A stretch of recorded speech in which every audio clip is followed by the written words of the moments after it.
Life बहुत short है, इसीलिए हर काम खत्म करने का शॉर्टकट होता है और वो काम सिर्फ एक ब्रोकर कर सकता है। बिल्कुल सही, ये सही कह रहा है। ये हर चीज शॉर्टकट से करता है। ये फाइल देखो, ये हमेशा के लिए इधर ही रुक गई है।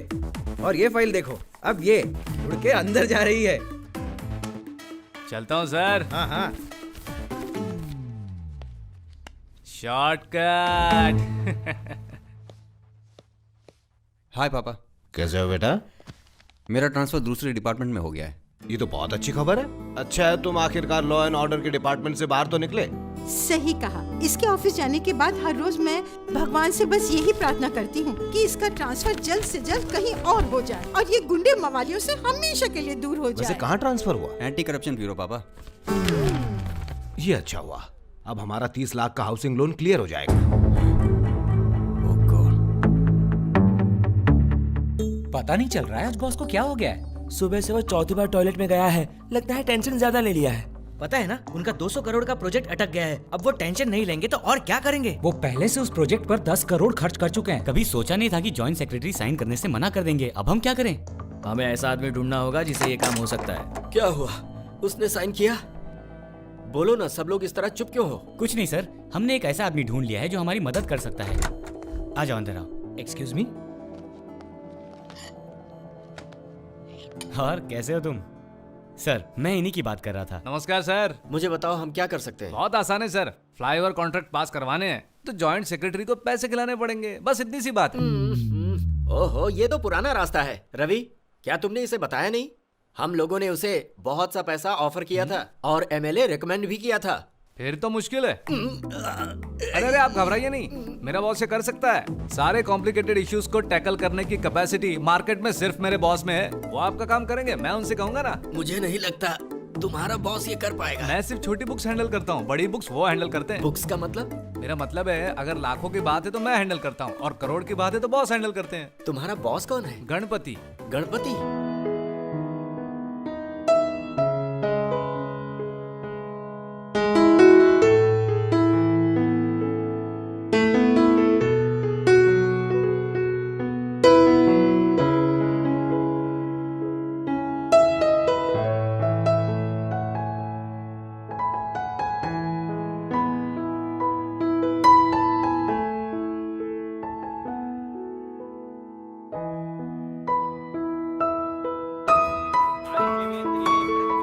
सोचा था आज तो दर्शन के लिए बहुत समय लगेगा। भगवान तक पहुंचने के भी शॉर्टकट होते हैं।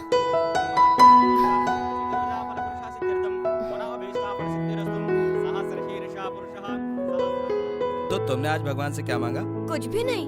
क्यों? मुझे एग्जाम्स में अच्छे मार्क्स मेहनत करने से मिलते हैं, प्रार्थना से नहीं। ऐसा नहीं बोलते। ये 10 रुपए लो, इसमें डाल दो, तुम क्लास में फर्स्ट आओगे। इसका मतलब आप भगवान को रिश्वत देते हैं? ऐसा नहीं कहते बेटा। मैं नहीं दूंगा। पता है, तुमने ये सब सिखाया है। हेलो, हाँ बोल चेना। अगर वो बहुत ही ज्यादा स्ट्रिक्ट है तो ट्रांसफर नहीं हो सकता। अगर हमने उसका ट्रांसफर करवा दिया तो वो फाइल बंद करके जाएगा। ऐसे लोगों के बारे में तुम बिल्कुल नहीं जानते Ganpati. There is only one way, he has to pass the file. मैंने तुम्हारी कंपनी के बारे में पता लगाया, उसका ट्रैक रिकॉर्ड पिछले कई सालों से काफी खराब है। ये क्या कह रहा है? मेरा ब्रोकर होकर मेरी ही कंपनी की बुराई कर रहा है? सर एक 5% बढ़ा दो ना तो मेरे बॉस सब कुछ संभाल लेंगे। हाँ। ओह अच्छा, हाँ। समझ गया। बात परसेंटेज की है तो तुम लोग उसकी चिंता बिल्कुल मत करो। Joint secretary? हाँ, क्रांतिवर्धन। वो अभी कहाँ मिलेगा? आरएनबी गेस्ट हाउस में। अब मैं आपको काम खत्म करने के बाद ही फोन करूंगा। नमस्ते सर, अभी आपको टेंशन लेने की जरूरत नहीं और बार बार टॉयलेट भी जाना बंद कर दो। बस अकाउंट्स में बता दो 50% एडवांस दे दे। चलता। सर नमस्ते सर। सर मेरा नाम गणपति है सर, लॉबिस्ट हूँ सर। प्यार से लोग मुझे ब्रोकर कहते हैं। जैमन इंडिया कंपनी के फ्लाईओवर कॉन्ट्रैक्ट पर साइन करने से आपने साफ मना कर दिया सर। बहुत बढ़िया सर। सर मुझे लगता है कि आप जैसे लोगों की वजह से ही समाज में ईमानदारी बची हुई। सच कह रहा हूँ सर, आपसे हाथ मिलाने को दिल कर रहा है।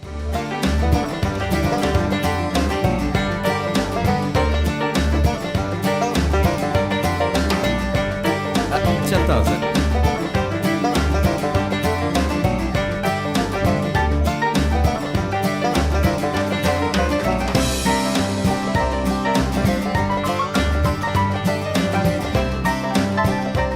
अपना बैग भूल गया था सर। उर्वशी सर। अपनी उर्वशी सर। समझ गया सर, चलता हूँ सर। ये लड़की माइंड ब्लोइंग है सर, ये लड़की आई ब्लोइंग है सर, ये लड़की लिप ब्लोइंग है सर, ये तो हार्ट ब्लोइंग है, और ये स्टमक ब्लोइंग है, और ये लड़की। ये सब बहुत हो गया, ये बताओ कीमत कितनी है? 50,000। ओके सर इस बार कमीशन ज्यादा देना। अरे गणपति भाऊ, 1 मिनट आया सर। नमस्ते भाऊ, मुझसे कुछ काम है? एक छोटा सा काम है। बताओ भाऊ। तुम उस फिल्म स्टार उर्वशी को जानते हो? अपने स्टेट में फिल्म स्टार उर्वशी को कौन नहीं जानता भाऊ, लेकिन आपका क्या काम? वो लेती क्या है? कुछ फ्रूट्स और एक ग्लास जूस, डाइटिंग। जोक था। वो बहुत बड़ी फिल्म स्टार है। मतलब उसका भाव भी ज्यादा होगा। वो इस वक्त कहाँ है? वो अभी शहर में गई है एक इंग्लिश फिल्म की शूट के लिए। अमय हीरो है, होटल बंजारा हेवंस में रह रही है। मुझे नहीं पता तुम ये कैसे करोगे, लेकिन 1 घंटे में उससे कंफर्म करके मुझे फोन भाऊ करो। ये इतना आसान नहीं है। Come on.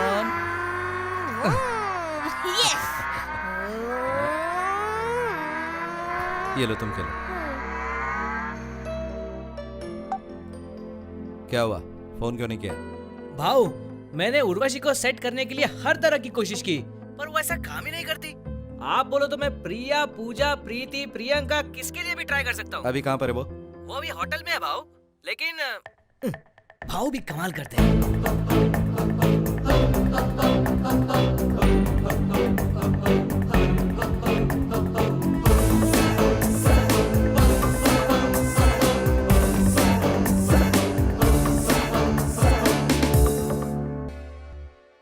Soon, Banjara heavens. Okay भाव। ईश्वर, तुझे हीरोइन उर्वशी पसंद है? मैं उनके लिए जान भी दे सकता हूँ, बहुत पसंद है। अगर उनका कोई फैन एसोसिएशन होता तो मैं ही उसका प्रेसिडेंट बनता। अरे वाह, इतनी पसंद है तुझे? सच कहूँ तो भाव, मैं उनको पाने के लिए कुछ भी कर सकता हूँ। अच्छा ये बता, तुझे चाहिए वो? क्या क्या बोल रहे हो भाव? मैंने पूछा तुझे चाहिए क्या वो? आप भी क्या मजाक कर रहे हो भाव? वो एक बड़ी फिल्म स्टार, मैं एक छोटा ड्राइवर। ठीक है, सही बोला। हेलो संजू, हाँ दे उसको। हाँ मणि, मेरी बात सुन।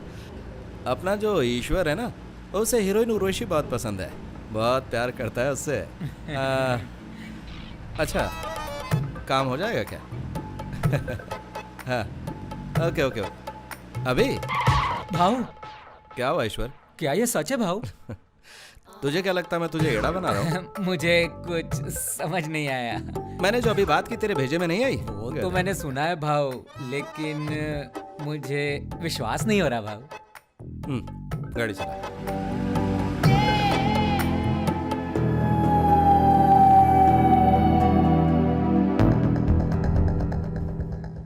Room number 333। भाव क्या ये सब सच में हो रहा है भाव? तो जा ना, मैं यहाँ बैठा हूँ ना, तो बिल्कुल फिक्र मत कर। ठीक है भाव। अच्छा सुन, हाँ? उर्वशी बहुत ही बिजी एक्ट्रेस है, इसलिए जाते ही अपना काम शुरू कर देना। समझ गया ना मैं क्या कह रहा हूँ? समझ गया भाव।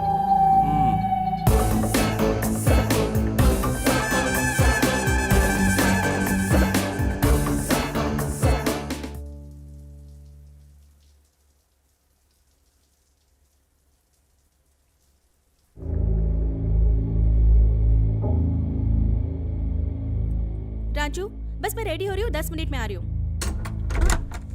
Excuse me, yes, who is he? ये तो मुझे आपसे पूछना चाहिए। आई एम सॉरी, मुझे नहीं पता ये कौन है। अगर ये बात है तो ये आपके कमरे में यहाँ क्या कर रहा है? ये सब गेम में अच्छी तरह से जानता हूँ। सॉरी, यू आर मिस्टेकन, मैं ऐसी लड़की नहीं हूँ। पकड़े जाने के बाद सारे लोग यही बहाना बनाते हैं। अब सच्चाई कोर्ट में जाकर प्रूव करना। अब जाओ, कपड़े पहन कर आओ, तुम्हें पुलिस स्टेशन चलना है। Please go. What the hell is going on? Hey. Hello hello manager.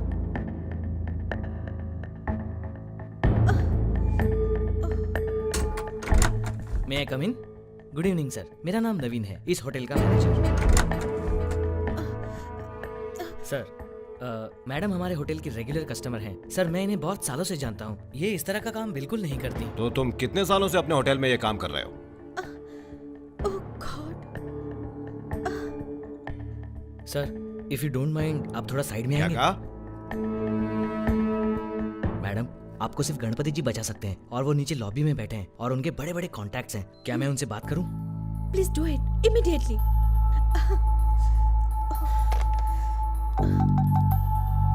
Hello reception. Senior inspector S Anil Rao. Good. Duty तो ईमानदारी से ही करनी चाहिए। मैं अपनी ड्यूटी जानता हूँ। ड्यूटी ज्वाइन किए कितना वक्त हुआ आपको? आपको क्या करना है? मैं बताऊं आपको, 5 साल पहले आप कोल्हापुर से यहाँ आए हैं ना? आपके पिताजी एक स्कूल टीचर हैं, स्पोर्ट्स कोटा। आपकी शादी हो गई है, 2 बच्चे भी हैं। एक 4th क्लास में है, दूसरा 3री क्लास में। आपको ये सब कैसे पता? एक बात और भी पता है, आपका अगला ट्रांसफर नक्सल एरिया में होगा। होम मिनिस्टर का फोन। हेलो। जी सर, गणपति बोल रहा हूँ। हाँ बोलो गनी, क्या हुआ? सर मुझे किसी का ट्रांसफर करवाना है। तो शाम को घर आ जाओ, बात करते हैं। जी मैं शाम को घर पहुँचता हाँ हूँ। घर आ जाओ। जी सर। ठीक है, शाम को मिलते हैं। जी सर, आता हूँ। मुबारक हो। कंफर्म, आपका ट्रांसफर कंफर्म हो गया है नक्सल इलाके में, ठीक है? जाने दो ना सर। ए, तू यहाँ क्या कर रहा है? जा यहाँ से। तुमने क्या सोचा था? बहुत बड़ी मुर्गी हाथ लगी क्यों? एक बहुत बड़ी हीरोइन जो एक फिल्म में काम करने के करोड़ों रुपए लेती है। तुमने सोचा मौका अच्छा है, अरेस्ट करके जेल में डाल दोगे और उसके बाद न्यूज चैनल वाले, सारे अखबार वाले, सब लोग तुम्हारे पास पुलिस स्टेशन पहुंच जाएंगे। मैडम पहले कभी आप जेल गई हैं? पता है वहाँ अजीब अजीब सवाल पूछे जाते हैं, अजीब अजीब सी बातें की जाती है, जैसे कि आप सिर्फ एक्टिंग के पैसे लेती हैं या कोई पैकेज डील होती है। ऐसी पैकेज डील जिसमें एक्टिंग के अलावा भी बहुत कुछ करना पड़ता है। वो लोग ऐसे ऐसे सवाल पूछेंगे कि ये पागल हो जाएंगे और ये हर तरफ अपना मुंह छुपाते हुए ऐसे भागती फिरेंगी। कैसा लगेगा बताओ? सारे देश में सारे न्यूज चैनल वाले एक ही बात कहेंगे, ब्रेकिंग न्यूज, उर्वशी गिरफ्तार, सेक्स रैकेट में उर्वशी गिरफ्तार। आपको लगता है इतनी सारी बेइज्जती ये झेल पाएंगी और कोई काम नहीं है आपको इनको परेशान करने के अलावा? ये लो, ये रख लो, फाइनल ऑफर है 1 लाख रुपया। ये लो और जाओ और अपना ट्रांसफर ऑर्डर खुद रुकवा लो। फैसला तुम्हारे हाथ में है। ले लो।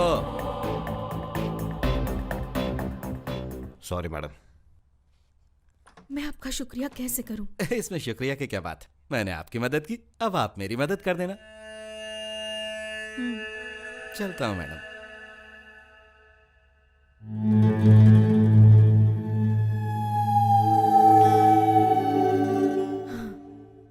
काम हो गया आओ सर। आओ गणपति, आओ आओ, बैठो बैठो। उसने सच में साइन कर दिया? वेरी गुड, बहुत बहुत बधाई हो। लेकिन तुमने इतनी आसानी से इतनी जल्दी ये काम कैसे कर दिया? कमजोरी पता चली तो काम जल्दी हो जाता है हाँ? सर। उसकी फेवरेट हीरोइन उर्वशी है, मैंने उसके साथ उसका डिनर फिक्स कर दिया और लंच टाइम तक आपकी फाइल भी क्लियर हो गई। वेरी गुड वेरी गुड, तुम एक बहुत होशियार आदमी हो। सुनो भाई, अभी हमारे बहुत सारे प्रोजेक्ट्स की ऐसी फाइलें आगे भी आती रहेंगी। हाँ बिल्कुल सर। हाँ सर, फाइल तो आपकी क्लियर हो गई, लेकिन कहीं ऐसा ना हो कि बिल्डिंग बनाते से ही ढह जाए। बहुत अच्छा मजाक किया तुमने। मेरा कमीशन सर। उधर तुमने फाइल पास होने की बात की और इधर मेरा आदमी तुम्हारे घर कमीशन पहुंचा है। इतना फास्ट सर? तुम्हारे जितना नहीं। नमस्कार सर। आपको भी मेरा नमस्कार। मैं साबुन कंपनी का मालिक विश्वास राव बोल रहा हूँ सर। पहले यूज करें फिर विश्वास करें। हाँ बोलो। मैंने सुना है सर कि आप चांद पर जगह बेच रहे हो। हाँ। इस सिलसिले में आपसे मुझे मिलना है। और एक शिकार। हेलो, आप कहाँ से बात कर रहे हैं? मैं डार्लिंग केव रिजॉर्ट के बाहर खड़ा हूँ। ठीक है, अभी आप सीधे अपने सामने रास्ते की उस तरफ देखिए। हाँ, देख रहा हूँ सर। क्या आपको एक होर्डिंग दिखी जिसमें एक जवान आदमी की तस्वीर है? अरे वाह सर, आपने क्या सही जगह होर्डिंग लगवाई है सर। वो आदमी कैसा लग रहा है जिसके हाथ में नारियल है? होर्डिंग में जो नारियल है वो तो बहुत अच्छा लग रहा है सर, लेकिन उस आदमी की शक्ल काजू के निचले हिस्से जैसी दिख रही है। अबे भूतरे, क्या बस भी कर। क्या तुझे पता है वो होर्डिंग पर आदमी कौन है? कौन है? मैं हूँ। क्या आप हो? है। अरे आपका चेहरा तो बिल्कुल चमकते हुए चांद जैसा दिखाई दे रहा है। सर जी, मैं आप तक कैसे पहुंचूं? तुम जहाँ पे हो ना, हाँ जी। वहाँ से सीधे आ जाओ। आ रहा हूँ सर, सीधा ही आ रहा हूँ। यहाँ पे रुकिए। मैं पहुँच गया सर। आप कहाँ पे हो? थोड़ा ऊपर देख। हाँ देख रहा हूँ सर। क्या तुझे साक्षात स्वर्ग में रहने वाले भगवान इंद्र की होर्डिंग दिखी? कौन कहता है ये भगवान इंद्र है? इससे कहीं ज्यादा बेहतर तो मेरे गली का भंगी दिखता है सर। ज्यादा बोल रहा है। किससे बात कर रहा है पता है? किससे बात कर रहा हूँ सर? जरा ध्यान से देख, पता चल जाएगा। अरे बाप रे, ये तो आप ही हाँ, हो। मैं ही हूँ। एक बात कहूँ सर आपसे, हाँ। आप तो बिल्कुल स्वर्ग में रहने वाले इंद्र जैसे दिखते तो हो। भगवान से मिलने आ जा। बताइए सर, कहाँ हूँ मैं? सीधे सीधे आगे आ जा। हाँ सर, बस मैं आ ही रहा हूँ। मैं पहुँच गया सर। अब अपनी गाड़ी से बाहर निकल और तुझे एक बहुत बड़ी स्पाइडरमैन की होर्डिंग दिखेगी।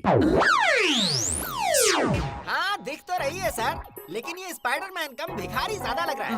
मुंह बंद कर, नहीं तो तू भी रास्ते पे कटोरा लेके खड़ा दिखाई देगा। पता है वो कौन है? कौन है? अरे मैं हूँ, समझा क्या? क्या बात कर रहे हो सर? ये सब किस लिए? पब्लिसिटी। मास्क में तो मैं आपको पहचान ही नहीं पाया सर। अगर आपको पब्लिसिटी करनी ही थी तो मशहूर एक्टर्स के फोटो छापते, खुद का क्यों छापा? ये मेरी मर्जी है। क्या मैंने तुझसे पूछा कि तू चांद पे जमीन क्यों खरीद रहा है? वैसे ही मुझे पब्लिसिटी के लिए होर्डिंग पर खुद का फोटो छपाना पसंद है, समझ गया?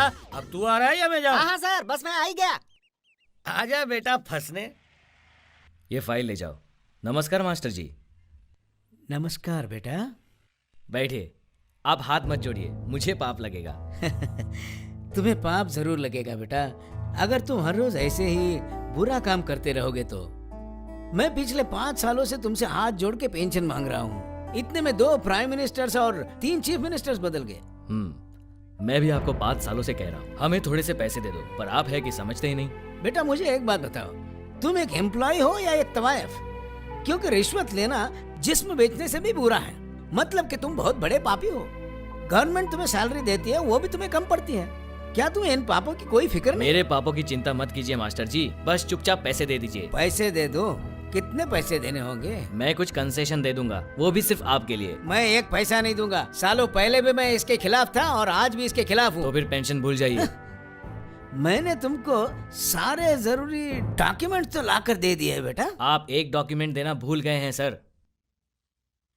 आपका डेट ऑफ बर्थ सर्टिफिकेट कहाँ है? डेट ऑफ बर्थ सर्टिफिकेट ठीक है, मैं तुम्हें वो भी ला के देता हूँ। फिर मैं देखता हूँ कि तुम मुझे पेंशन देने से कैसे रोक सकते हो। मैं मरना पसंद करूंगा, लेकिन तुम्हें रिश्वत नहीं दूंगा। ऐसे ही परेशान करोगे तो मेरी बद्दुआ लगेगी। रिश्वतखोर कहीं का। पागल है क्या?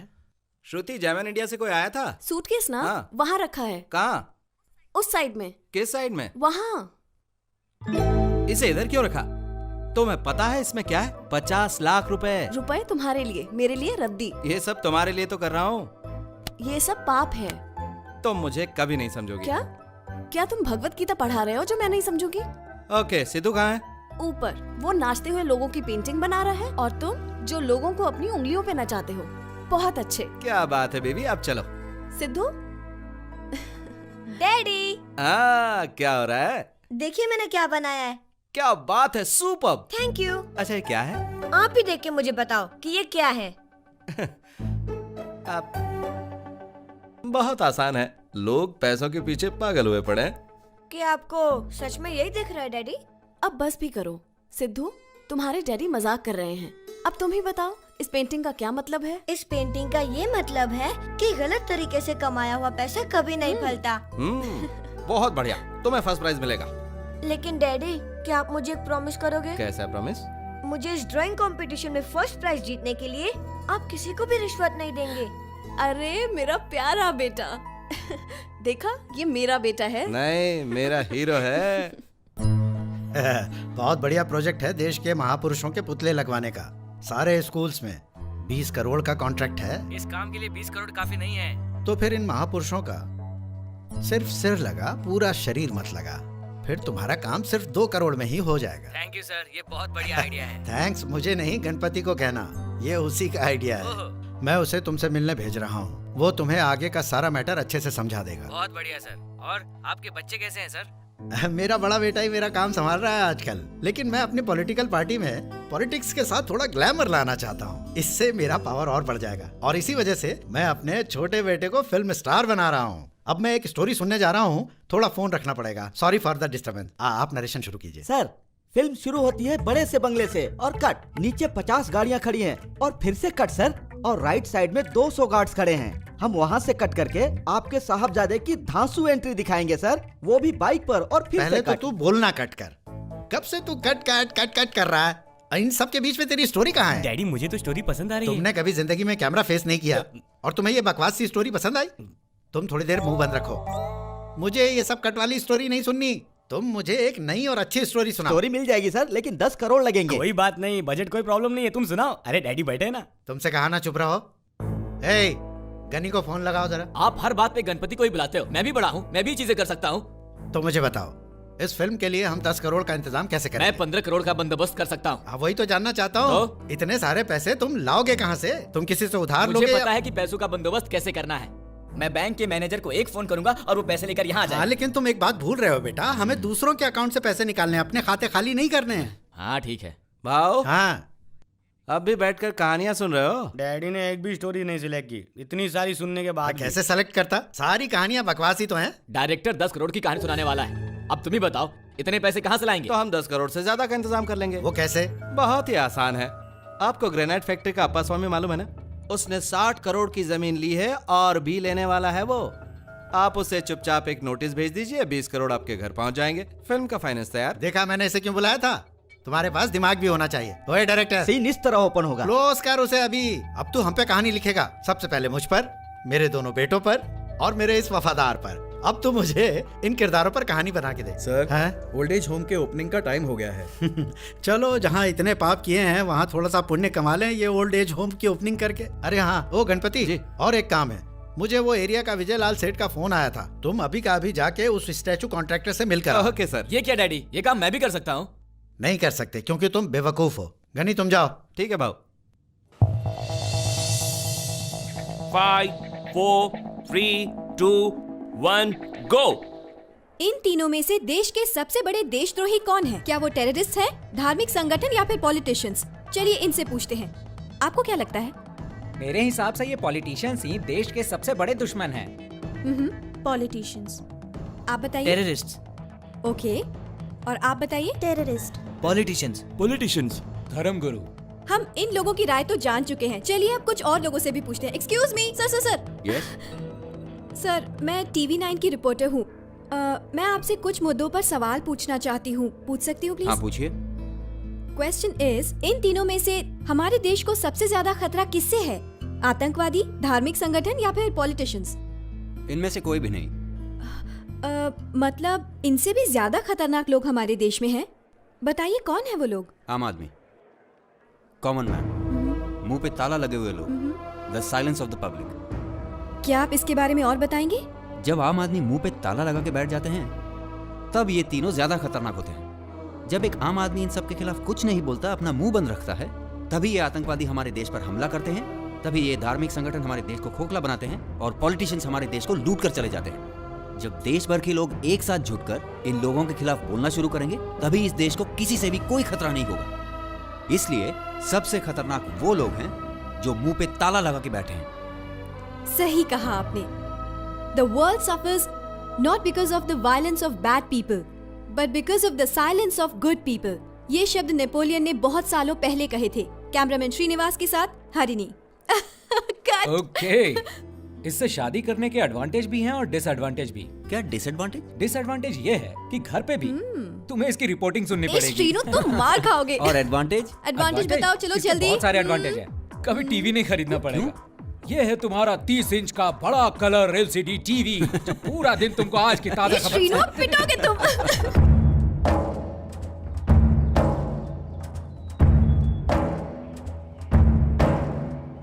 अरे नहीं, इसको ऐसे नहीं निकालते। ओए हरिराम, हाँ चल इधर आ, सर मिलना चाहते हैं। देखो भाई साहब, मैंने आपसे कितनी बार कहा है, ये मेरी पुश्तैनी जमीन है और मैं इसे किसी भी कीमत पर नहीं बेचूंगा। समझते क्यों नहीं? हमने वहाँ की जमीन खरीद ली है और सरकार ने हमें यहाँ की जमीन दे दी है। बीच में तुम्हारी जमीन है, वो तुम हमें दे दो। सुन रहे हो? इनके मुंह मत लगो। चलो तुम लोग जाओ यहाँ से। सर चलो चलते हैं। बात क्या है? ये जमीन क्यों नहीं बेच रहा है? सर आप फिक्र मत कीजिए, हम सरकार की मदद से ये जमीन अपने नाम पे करवा लेंगे। ये बहुत आसान है और इसमें पैसे भी कम खर्च होंगे। बिल्कुल ठीक कहा तुमने। सरकार की मदद से हम ये जमीन सिर्फ 5 लाख में खरीदेंगे। सर लेकिन इस काम को खत्म करने के लिए 6 महीने लग जाएंगे। हमें एक ब्रोकर से बात करनी चाहिए। ठीक है, देखते हैं। Okay sir.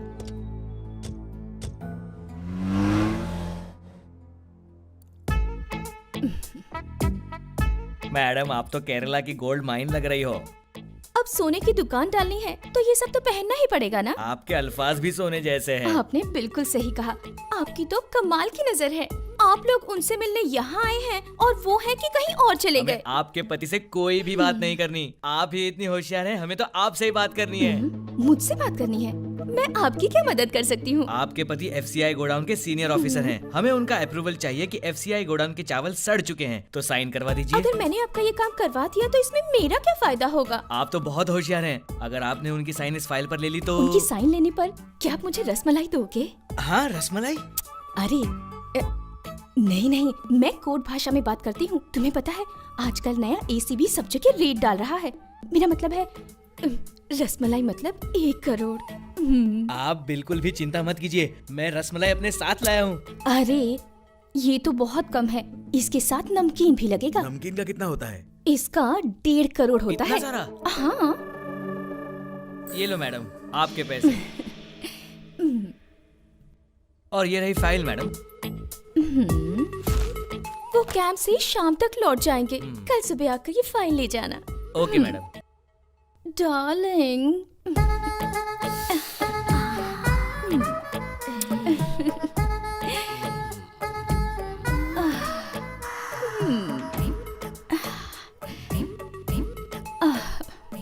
ऐसे क्या देख रहे हैं? क्यों नहीं देख सकते? सुबह आपके चाहने वाले आए थे। कौन लोग आए थे?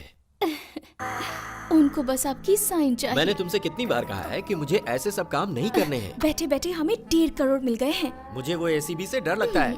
क्या अभी मर्द को किस चीज का दर्द? तुम्हें क्या, अरेस्ट तो मैं होऊंगा। ये सब गलत है, पाप की कमाई है। आप पाप की फिक्र मत कीजिए, हम तीरथ चले जाएंगे, सारे पाप धुल जाएंगे। ये क्या बखेड़ा लेके बैठ गई? ये लोग तुम्हारा दिमाग खराब करते हैं और तुम यहाँ बेडरूम में अपनी हरकतों से मेरी नीयत खराब करती हो। नहीं, इतने सारे टेंशन से मुझे BP, शुगर और थायराइड जैसी कई बीमारियाँ एक साथ हो जाएंगी। साइन कीजिए ना। नहीं करूँगा। नहीं करेंगे? नहीं। नहीं करेंगे? करना जरूरी है। हाँ जी। मेरी कमजोरी तुम हो और तुम्हारी कमजोरी पैसे। ये लो। इसने हमें सिर्फ 2 मिनट दिए हैं। क्या तुमने मिनिस्टर साहब से बात की है? मैं उनके साथ ही था सर, जब उन्होंने इस आदमी को फोन लगाया था। इस आदमी का सेक्रेटरी मेरे कम्युनिटी का है। Tension not sir. Very good. वैसे भी इस छोटे से काम के लिए हमें किसी ब्रोकर को 10% देना पड़ता है। सर, आप लोग आ सकते हैं। नमस्ते। मैं गांव की एक जमीन के सिलसिले में आपसे बात करने आया हूं। मुझे वहां पर एक इंडस्ट्री लगानी है जहां हजारों लोग काम करेंगे और वहां की बेरोजगारी मिट जाएगी। इससे मुझे और देश को भी बहुत फायदा होगा सर। हम हमारे कम्युनिटी के लोगों की मदद करना चाहते हैं धर्मा सर। हम चाहते हैं कि हमारी कम्युनिटी भी डेवलप हो जाए। अगर आज आप हमारी मदद कर देंगे तो हम आपको भी बहुत खुश कर देंगे सर। आपको दिए हुए 2 मिनट खत्म हो गए। आपसे बात करके पता ही नहीं चला कि वक्त कैसे बीत गया। फिर मिलेंगे सर। Bye sir. यह ऑफिसर तो बहुत ही स्ट्रिक्ट है। मुझे नहीं लगता है हमारा ऑफर एक्सेप्ट करेगा। मुझे तो ये भी नहीं लगता कि इसने हमारी बातें सुनी भी होगी। मिनिस्टर की बातों का भी इस पर कोई असर नहीं हुआ। ये बहुत कड़क है सर। ये इतना भी कड़क नहीं है, बस काम निकलवाना आना चाहिए। वैसे इसने बहुत लोगों का काम किया है। इसे देखकर तो ऐसा नहीं लगता। उसके चेहरे पे थोड़े ही लिखा है। असल में उसी ने मुझे आप दोनों के बारे में बताया। ओह, ऐसा मैंने आपसे बात करने की कोशिश की, लेकिन आप लोग डायरेक्ट अंदर चले गए और 5 मिनट में बाहर आ गए। अगर तुम हमारा काम करोगे तो मैं तुम्हें अच्छा कमीशन दूंगा। 20%। ये क्या? तभी तो तुम 10% बोल रहे थे। हाँ, तभी 10 थे, लेकिन अब 20। अगर काम करना है तो शाम को 7:30 बजे आवर स्पाइस रेस्टोरेंट में आ जाओ। और ये बड़ी बुक का मामला है, इसलिए मेरे बॉस तुमसे बात करेंगे। ओके? अरे शिंदे, मेरे पैकेट्स आ गए क्या? क्या आपने सर से बात की? आपकी सारी डिटेल्स उनके पास है। तुम्हारा ऑफर क्या है? हम 3 दे सकते हैं। 1, 2, 3।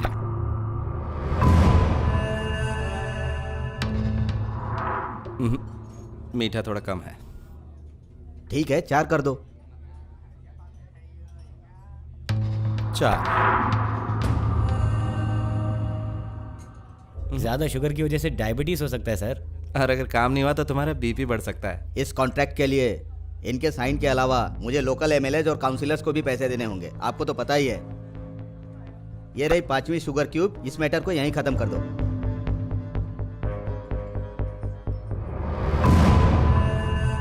वो अभी कॉफी पी रहे हैं। हम यहाँ क्या ये देखने आए हैं? इसका मतलब है आपका काम हो जाएगा। Thank you. ठीक है, कैश किधर है? ये रही वो फाइल।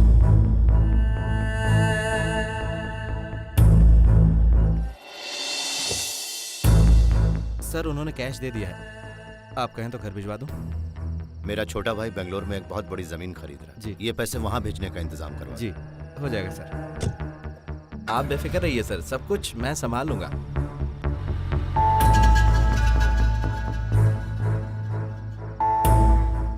अरे ये क्या, ये सर पैसे तो बहुत सारे लेते हैं, इन्हें तो बेंज कार में होना चाहिए, लेकिन ये तो एक पुरानी गाड़ी चला रहे हैं। उनकी मर्जी, तुम दिमाग पे जोर मत दो। मैं बॉस की कार में बैठा हूँ, बैलेंस पेमेंट जल्दी लेकर आ, देर मत करना। आपकी जमीन अब सरकार ने खरीद ली है।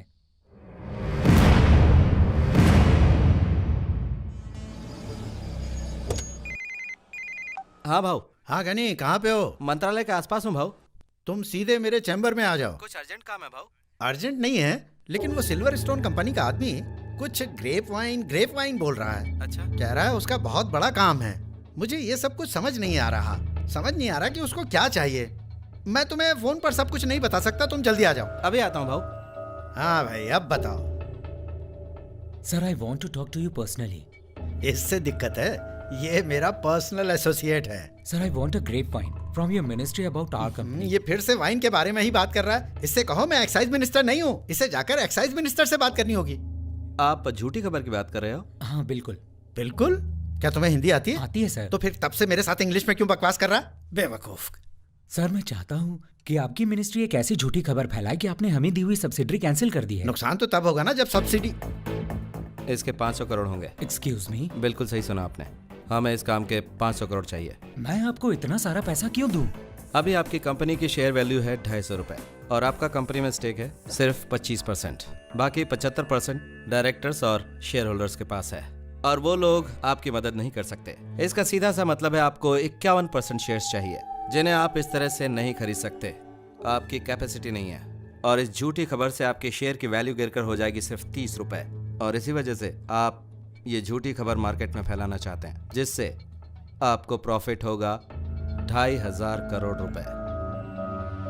हमें आपके प्रॉफिट से सिर्फ 500 करोड़ चाहिए। हमें सिर्फ 20% चाहिए यार, ये तो बहुत छोटा अमाउंट है। ओके सर, लेकिन मुझे एक हाँ मुझे पता है आपको क्या पूछना है, और अगर मैं गलत कहूं तो मुझे बताना। शेयर्स खरीदने के बाद मिनिस्टर सर अनाउंस करेंगे कि सब्सिडरी कैंसिल नहीं हुई है। Okay okay. तो आप हमें ये अमाउंट कैसे देंगे? मैं पैसे किसी भी बैंक में ट्रांसफर कर सकता हूँ, आप कहो तो स्विस बैंक में भी भेज सकता हूँ। नहीं, स्विस बैंक पर इस समय पार्लियामेंट में बहुत हो हल्ला हो रहा है भाव। ब्रिटिश वर्जन ठीक रहेगा ना? तुम्हें ठीक लगता है तो वही ठीक है। ब्रिटिश वर्जन में आप ट्रांसफर करवा देंगे? डन। ऑनलाइन ट्रांसफर के लिए मैं आपको सारी डिटेल्स दे दूंगा, ठीक है ना? Okay sir. ओके भाव। Thank you sir. कोई बात नहीं सर, सीएम साहब ने ये फाइल भेजी है, आपकी साइन चाहिए। ये सिल्वर स्टोन वाला आदमी ज्यादा ही होशियारी मार रहा था। मैं इसकी सब्सिडी कैंसिल कर दूंगा।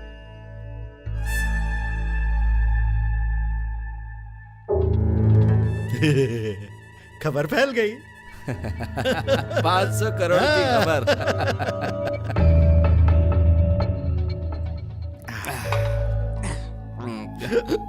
भाव, मुझे आपसे एक सवाल पूछना है। हाँ पूछो। पूछने के लिए मुझे पीनी पड़ती है। तुम बिना पिए भी कुछ भी पूछ सकते हो, पूछो।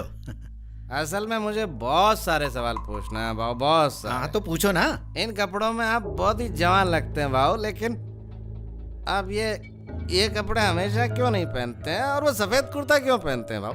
अच्छा तो ये सवाल था। हाँ। सफेद कपड़ों की आड़ में हम चाहे जितना काला काम कर लें, ना कोई हम पे शक करता है और ना ही हम पकड़े जाते हैं। भाव, एक डाउट और है। बहुत सारे डाउट्स हैं क्या? हाँ बहुत सारे हैं, और सारे आज ही क्लियर कर लेना चाहता हूँ। ठीक है, पूछो। भाव, हमारा पेट बहुत ही छोटा है और मुट्ठी भर खाने से भर जाता है। कुछ ही मीटर कपड़ा हमारे शरीर को ढक देता है और थोड़ी सी जमीन हमारे सोने के लिए काफी है भाव। तो आपको इतना सारा पैसा, इतनी सारी चीज क्यों चाहिए भाव?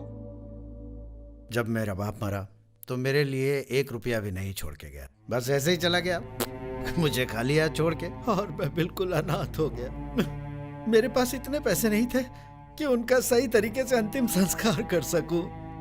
तभी मेरे दिमाग में एक बहुत खराब बात आई। मैंने उनकी लाश को अस्पताल में बेच दिया, कुछ पैसे मिल गए, उससे मैंने काम शुरू किया, औरतों की दलाली की, जेब काटी। छी छी छी, मैंने पैसों के लिए दुनिया के सारे बुरे काम किए हैं और अब भी करता हूँ। अरे खाने की भूख तो मर गई, लेकिन दूसरों को बड़ा होते देख मेरी पैसों की भूख अब तक नहीं मरी। फिर मुझे प्यार हो गया और मैंने शादी की। तभी मेरे दिमाग में एक बात आई, जब मेरे बच्चे होंगे उनको भी तो पैसों की जरूरत होगी, और अगर मैं उनके लिए पैसे नहीं छोड़ पाया तो हाँ, मैं नहीं चाहता था कि मेरे बच्चे मेरे बगैर खाने पीने की चीजों के लिए तरस जाएं, इसलिए मुझे इनके लिए बहुत सारे पैसे कमाने थे। लेकिन मैं पढ़ा लिखा नहीं हूं, इसलिए मैंने बुरा काम करना कभी नहीं रोका और बहुत सारा पैसा कमाया। मुझे मेरे बच्चे बहुत प्यारे हैं। मैंने इतना पैसा कमाया कि मेरी आने वाली पीढ़ी, उसके बाद की पीढ़ी भी खुश रहे और उन्हें कोई तकलीफ नहीं होनी चाहिए। इसीलिए मैं आज भी कमा रहा हूँ। आप सही है भाऊ। डैडी, मार्केट में एक इम्पोर्टेड रेस कार आई है, प्लीज मुझे दिला दो ना। क्या तू भी सिर्फ एक रेस कार चाहिए? मैं तुझे प्लेन दिलाता हूँ। वैसे तो आप इम्पोर्टेड कार दिलाते हो और मुझसे तो पूछते भी नहीं कि मुझे क्या चाहिए। बोल ना, क्या चाहिए तुझे? मुझे मुंबई शहर में एक बहुत बड़ा अपार्टमेंट बुक करना है, वो भी 25 करोड़ का। तो तुरंत बुक करवा लो, मुझसे क्या पूछ रहे हो? ये सारा तुम दोनों का ही तो है। सब कुछ मेरे बेटों का ही तो है। यू आर राइट भाऊ। हाय मेरी जाने मन, ऐसे घूर क्यों रही हो? सोच रही मैं पी के आऊं? तुमने दारू नहीं पी? तो फिर सीधा चल के दिखाओ, चल के दिखाओ।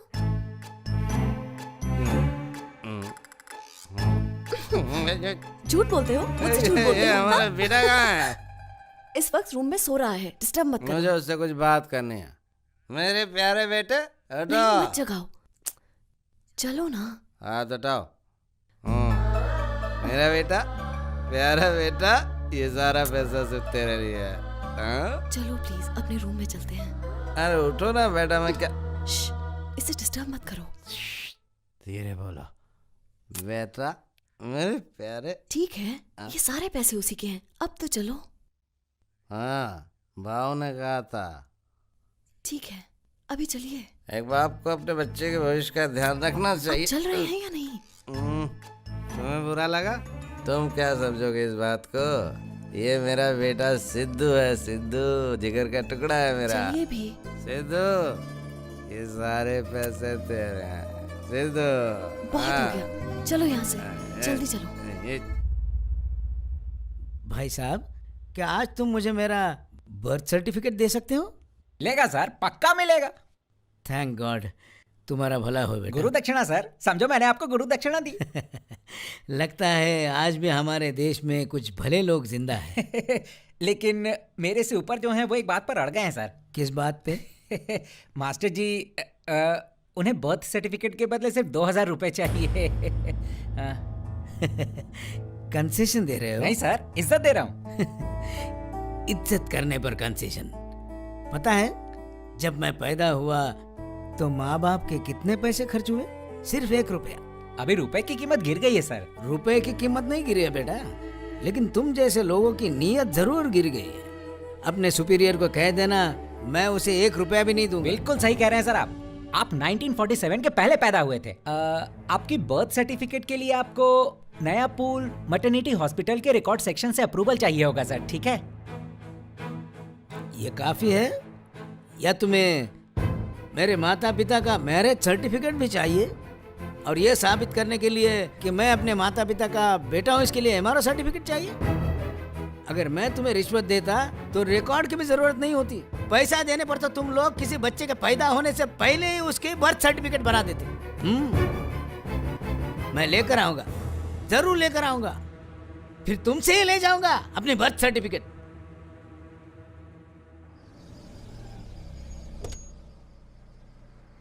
नमस्ते मास्टर जी। ओ गनी, तुम कैसे हो? क्या बात हो गई मास्टर जी?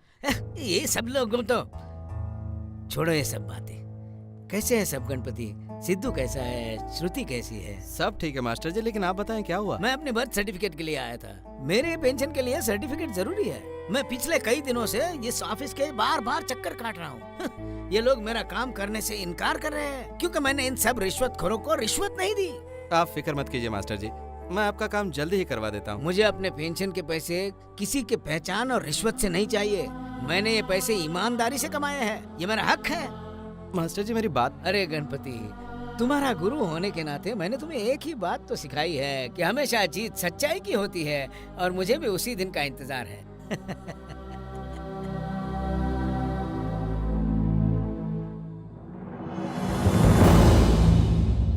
ये लो पकड़ो। Thank you, you are welcome. ये क्या है? ये न्यूज है? इसे न्यूज कहते हैं? संजीवनी पार्क में लवर्स। तुम चाहते हो मैं इस पर आधे घंटे का प्रोग्राम बनाऊं? न्यूज बुलेटिन में डाल दिया, ब्रेकिंग न्यूज में डाल दिया, और नीचे के स्क्रोलिंग में भी डाल दिया। संजीवनी पार्क में लवर्स, लवर्स इन संजीवनी पार्क।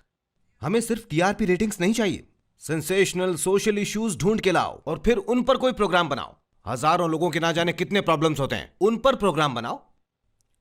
हरिनी ने बनाया है समाज के सबसे खतरनाक एलिमेंट्स। इसने बहुत ही अच्छा प्रोग्राम बनाया, समझी तुम? कुछ इस तरह का बनाओ। आजकल अगर एक चैनल किसी पॉलिटिशियन की बुराई करता है तो दूसरा उसको सपोर्ट करता है। इससे क्या हो रहा है? लोग ज्यादा कंफ्यूज होते जा रहे हैं। आजकल के चैनल्स अपनी क्रेडिबिलिटी खो बैठे हैं। अब जेन्युइन न्यूज तो कहीं दिखती ही नहीं है जो लोगों की आंखें खोले। सोशल रिस्पॉन्सिबिलिटी वाली न्यूज चाहिए। टीआरपी रेटिंग तो अपने आप बढ़ जाएगी।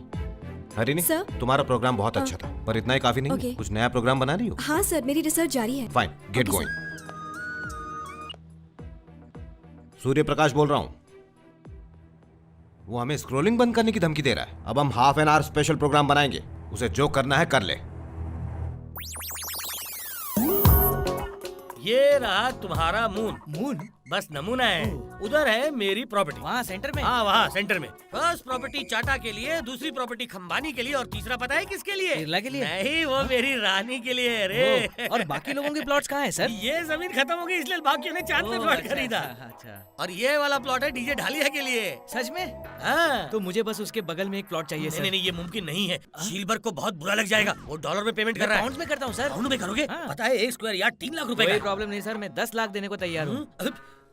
तुम बिजनेस क्या करते हो? एल्बम बिजनेस में हूँ सर। ये कैसा बिजनेस है? मेरे एल्बम में अच्छी अच्छी लड़कियों के फोटोज रहते हैं सर। वो सब छोड़ दो सर, हम बाद में बात करेंगे। अभी एडवांस में कितना? ठीक है, मुझे 20 दे दो। अरे 20 ही तो लाया हूँ मैं सर। तुम एक्टिंग करते हो क्या? क्यों, मुझे कोई काम दिला रहे हो आप? तुम यहाँ पे फ्री में शूट कर सकते हो इसलिए। तो अगला एल्बम यही शूट करता हूँ मैं। ये देखो सर, बैग बिल्कुल फ्री में। और तुम्हारे प्लॉट पे सारे पत्थर फ्री है।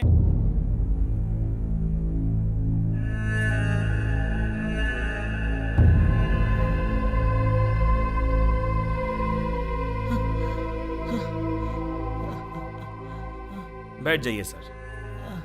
प्लीज मुझे पानी। आनंद, थोड़ा पानी लाना। लीजिए सर।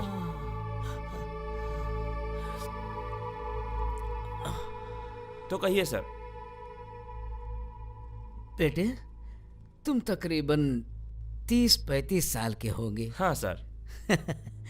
मतलब मैं तुमसे 30 साल बड़ा हूँ, लेकिन मुझे तुमसे मेरी बर्थ सर्टिफिकेट चाहिए। क्या मुझे मिल सकती है बेटा? आपका डेट ऑफ बर्थ बता सकते हैं? 1947। रजिस्टर में चेक करो बेटा। अरे मास्टर जी, इतना पुराना सर्टिफिकेट मिलना तो नामुमकिन है।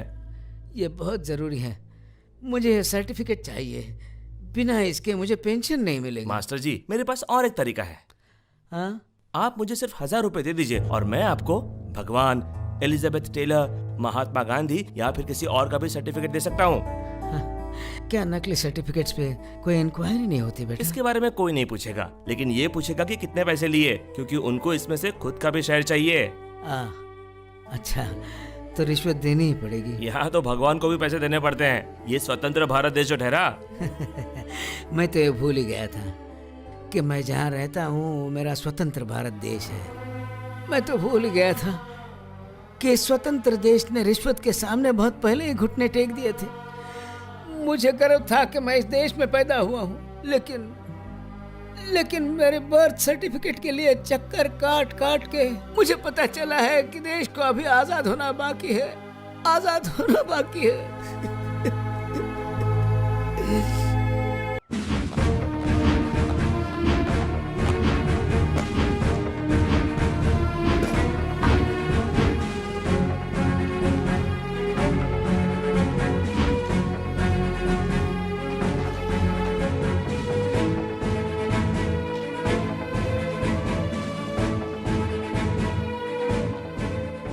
एक्सक्यूज मी सर, क्या आप बता सकते हैं अंदर क्या चल रहा है? मेरे सीनियर ऑफिसर आप लोगों को बताएंगे। अब भी हमारी सर्च जारी है और अब तक हमें करोड़ों का सामान मिला है। अभी पूरा घर ढूंढना बाकी है। जैसे ही सर्च खत्म होती है हम आपको जानकारी दे देंगे। ये मेरे दुश्मनों की मेरे खिलाफ एक साजिश है। ये सारी चीजें मैंने अपने पैसों से कमाई है।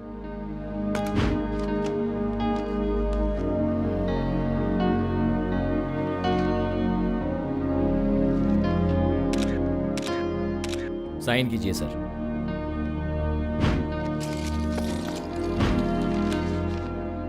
Thank you very much sir. Okay, thanks for the cooperation.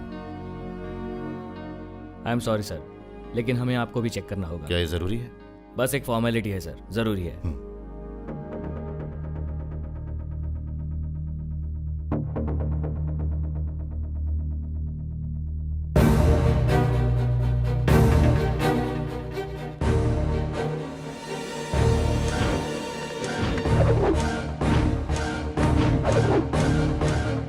ACB ने जो मेरी प्रॉपर्टी सील की है मैं उसके अकाउंट्स तो बता सकता हूँ, लेकिन उनके पास जो पेन ड्राइव है उसमें जो अकाउंट डिटेल्स हैं वो मुझे मुश्किल में डाल सकता है। हमें ये डिटेल से भरा पेन ड्राइव जल्द से जल्द वापस हासिल करना होगा। धर्मा तेजा साहब के बहुत पॉलिटिकल कॉन्टेक्ट्स हैं।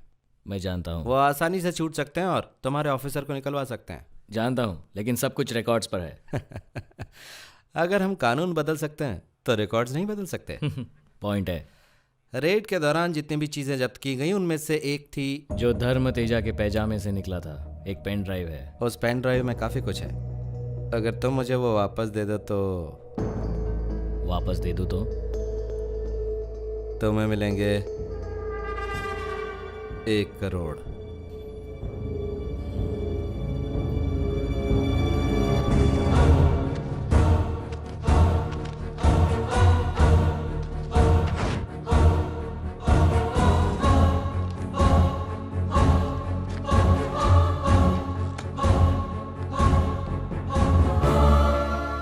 क्या सर?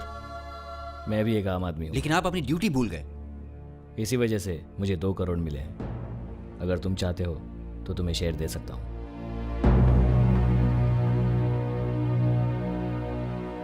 Damn it!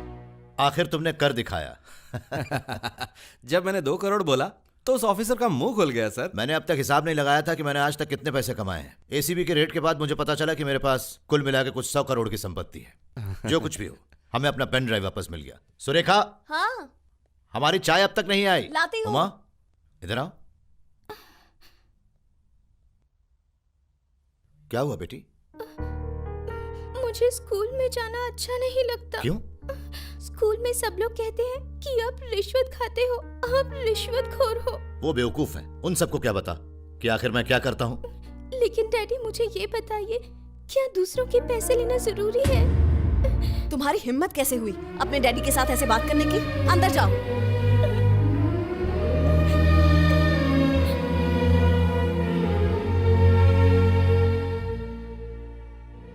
गनी, मुझ पे से इल्जाम निकालना होगा। मेरा सस्पेंशन कैंसिल करवाओ।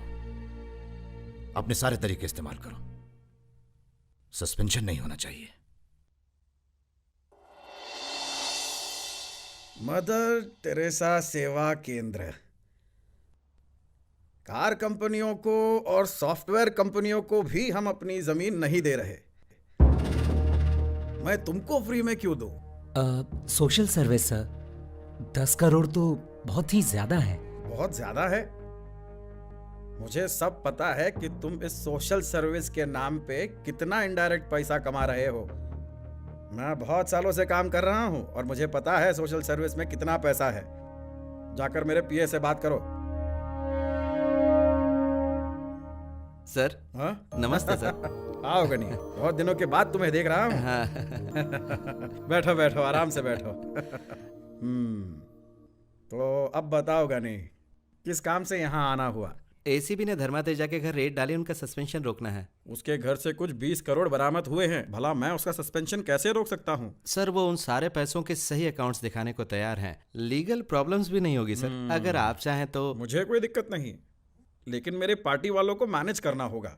उनके घर पहले ही पैसा पहुंचा दिया सर।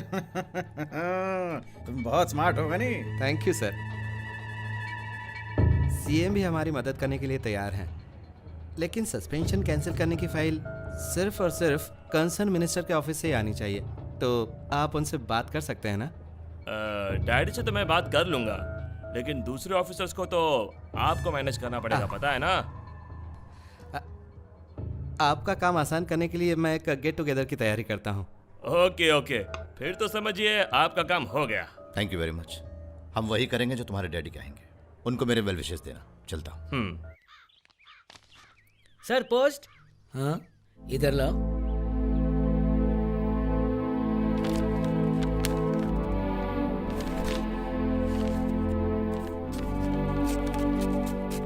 सर क्या इसके बदले में कुछ सर समझ गया सर, कुछ नहीं।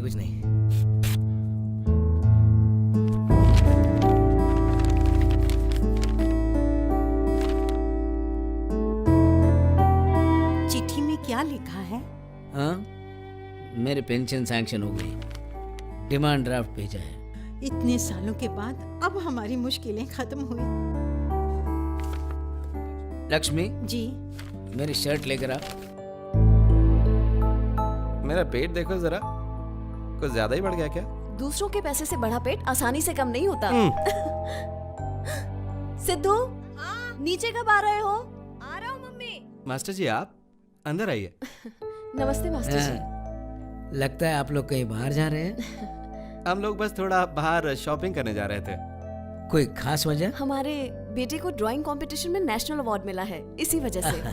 कहाँ है तुम्हारा बेटा? सिद्धू वो तैयार हो रहा है, आप बैठिए। हाँ। मैं उसे लेकर आती हूँ। मास्टर जी बैठिए ना। तुम्हें मेरी वजह से बहुत परेशानी हुई क्या? ये तो मेरा फर्ज था मास्टर जी। तुम्हारे फर्ज की जीत हुई, लेकिन मेरे असूलों की हार। ये कोई सरकार के भेजे हुए पेंशन के पैसे नहीं है, और ना ही मेरे इतने सालों के नौकरी का नतीजा। मुझसे सीखे हुए बहुत से बच्चे जो आज आईएएस और आईपीएस ऑफिसर बन चुके हैं, उन लोगों की वजह से ये ड्राफ्ट नहीं मिला है, बल्कि ये सारे लोग एक दलाल की बातों की इज्जत करते हैं, मास्टर की नहीं। मैं खुदकुशी करना पसंद करूंगा गणपति, लेकिन ऐसे गंदे पैसों को हाथ में लगाना पसंद नहीं करूंगा। ठीक।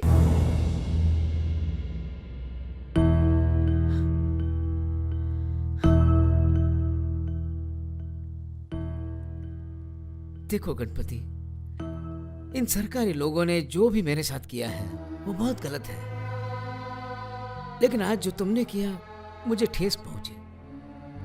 मेरी अंतरात्मा को इससे गहरी चोट पहुंची। अगर तुम्हें फर्ज निभाना था तो फिर तुम मेरा साथ देते, ना कि भ्रष्टाचार का बेटे।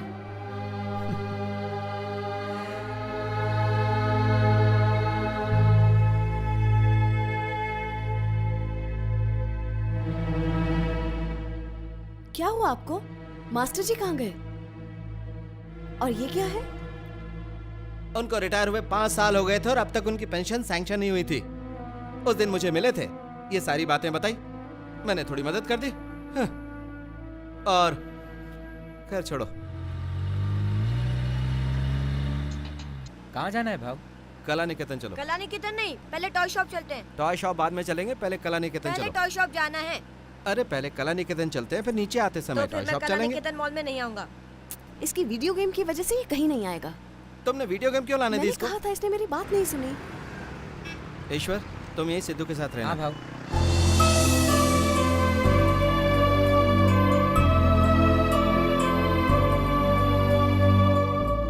उसे जो कुछ भी चाहिए सब ले लो। सब ले लेंगे। डिस्काउंट की चिंता मत करना। नमस्ते सर। हाँ नमस्ते। तुम्हें जो भी चाहिए वो ले लो और मुझे काउंटर पे मिलो। ओके।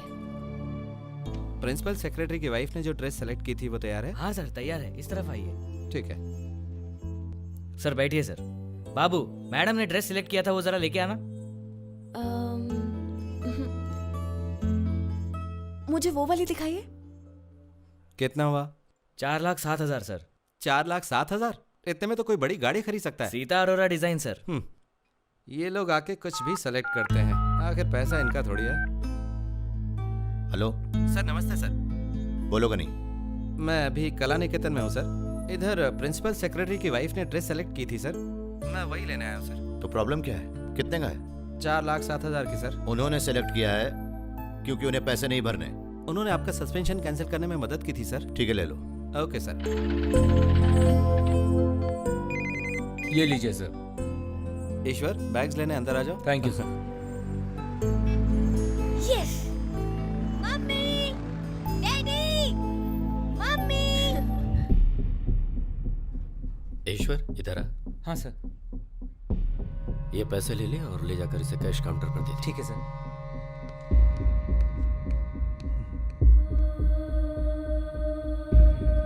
शांत। इसका कॉन्ट्रैक्टर कौन है?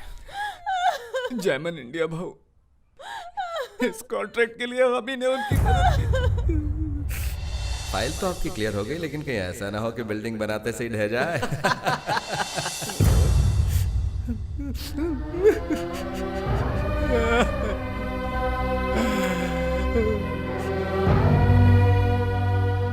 आप बच्चे के रिलेटिव्स हैं? जी, मैं उसका अंकल। मेरे साथ जी।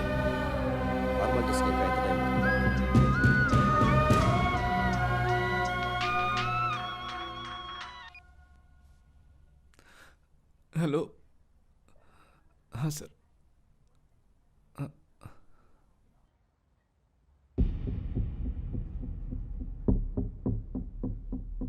भाऊ, जैमन इंडिया के चेयरमैन का फोन था। Opposition leader Narayan Reddy flyover टूटने की वजह से उन पर एक्शन ले रहे हैं। चेयरमैन चाहते हैं कि आप उनसे बात करो और मामले को सेटल करो।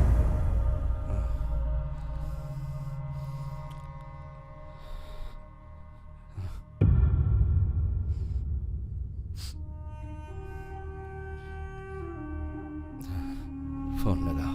हाँ, किसे? नारायण रेड्डी को।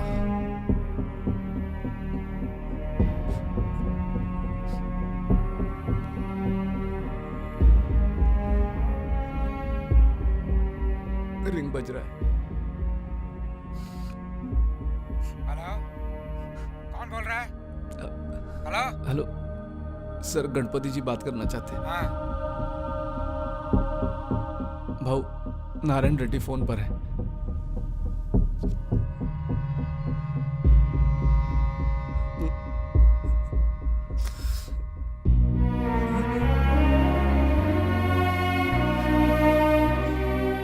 नमस्ते सर।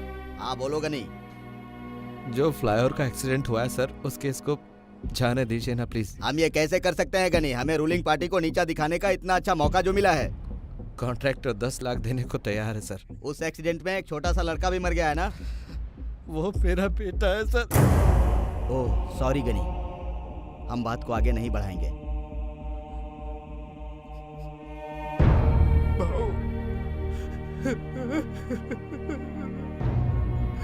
ये क्या हो गया भाऊ?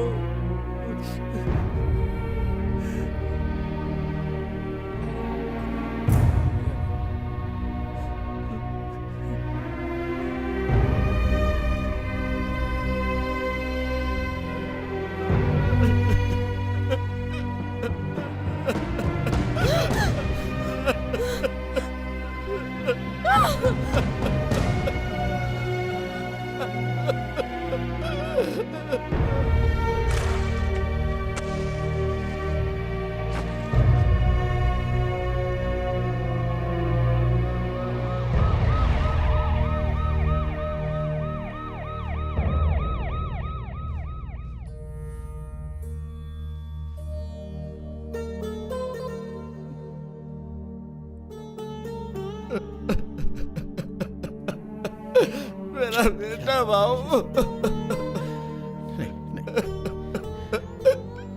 शांति रखो मेरा बेटा भाऊ। सब्र करो बेटा। मैं किसी काम से दिल्ली गया था, समझ में नहीं आ रहा कि मैं तुम्हें कैसे तसल्ली दूं। हाँ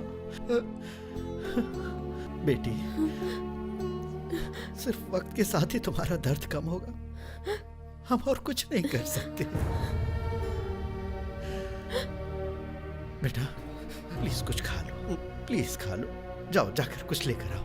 हाँ सुनो सुनो, मैं यहाँ से जाऊंगा नहीं जब तक तुम खाना नहीं खा लेते। हाँ उठो उठो। ऐसा लग रहा है कि आपको सारी किस्म की बीमारियां हो गई हैं। आप इतनी ज्यादा टेंशन क्यों ले रहे हैं सर? मेरी पत्नी को पैसों का लालच है, जिसकी वजह से ये सब हो रहा है। उसी के पापों की सजा मैं भर रहा हूँ। क्या बड़े लोगों को तो ऐसी बीमारियां होना आम बात है, लेकिन लोग हंसेंगे और कहेंगे कि ऑफिसर होने के बावजूद तुम पैसा ही नहीं कमा पा रहे हो। डॉक्टर साहब आप ही समझाइए। मुझे आपसे एक बात करनी है। हाँ? मेरा साला इन्हीं के ऑफिस में काम करता था। हाँ? लेकिन आपके पति ने उसे हाँ? उसकी जॉब से सस्पेंड कर दिया क्योंकि वो रिश्वत लेता था। हाँ? मैं आपको 10 लाख रुपए दूंगा मैडम। अगर आप उसका सस्पेंशन रुकवा दें तो। 1 मिनट मैडम। ये लो, इस पे साइन कर दो। मैं नहीं करूँगा। नहीं करोगे? नहीं करूँगा। रात को भी नहीं करोगे? अब मैं थक चुका हूँ। साइन कर दो ना। करना जरूरी है। बहुत जरूरी। डॉक्टर पेन देना। हाँ, ये लीजिए। ये लीजिए। वैसे तुम्हारी कमजोरी है और फिलहाल मैं कमजोर हो रहा हूँ। हम ऐसे यहाँ खड़े नहीं रह सकते, हमें कुछ ना कुछ तो करना ही होगा। बिल्कुल सही कहा। जीना भाई, देखो जरा जरा यहाँ आओ। वो और कितने दिनों तक शौक मनाएगा? हमने गणपति पर विश्वास किया, उसे काम से पहले ही पैसे दिए। अभी वो इंजीनियर साइन करने से मना कर रहा है, कहता है उससे बात करने के बाद ही साइन करेगा। मेरी भी यही प्रॉब्लम है। मुझे कहा था कि वो मर्डर केस संभाल लेंगे और पुलिस से बात करेंगे, लेकिन ऐसा कुछ भी नहीं हुआ। के कहने पर मैं रजिस्ट्रार को 10 लाख रुपए दे आया। अभी मैं जाके पूछता हूँ तो कहता है गणपति से बात नहीं हुई। ये क्या बोल रहे? ब्रोकर्स को जज्बात नहीं होते क्या? उनके सीने में दिल नहीं होता? अरे गणपति का बेटा मर गया यार, उन्हें कुछ दिन तो अपने बेटे का मातम मनाने दो, बाद में वो सब कुछ ठीक कर देंगे। पर तुम्हें किसी की पड़ी ही नहीं है, सिर्फ अपने काम का देखते हो। पत्थर दिल कहेंगे।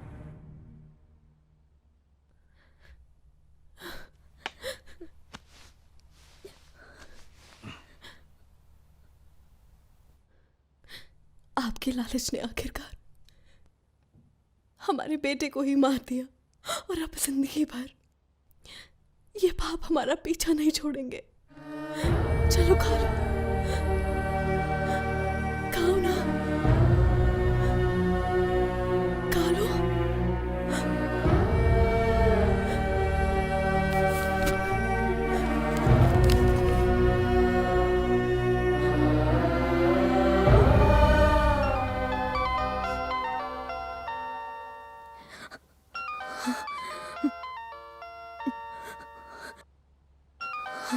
अगर आपने फोन उठाया तो मैं मर जाऊंगी।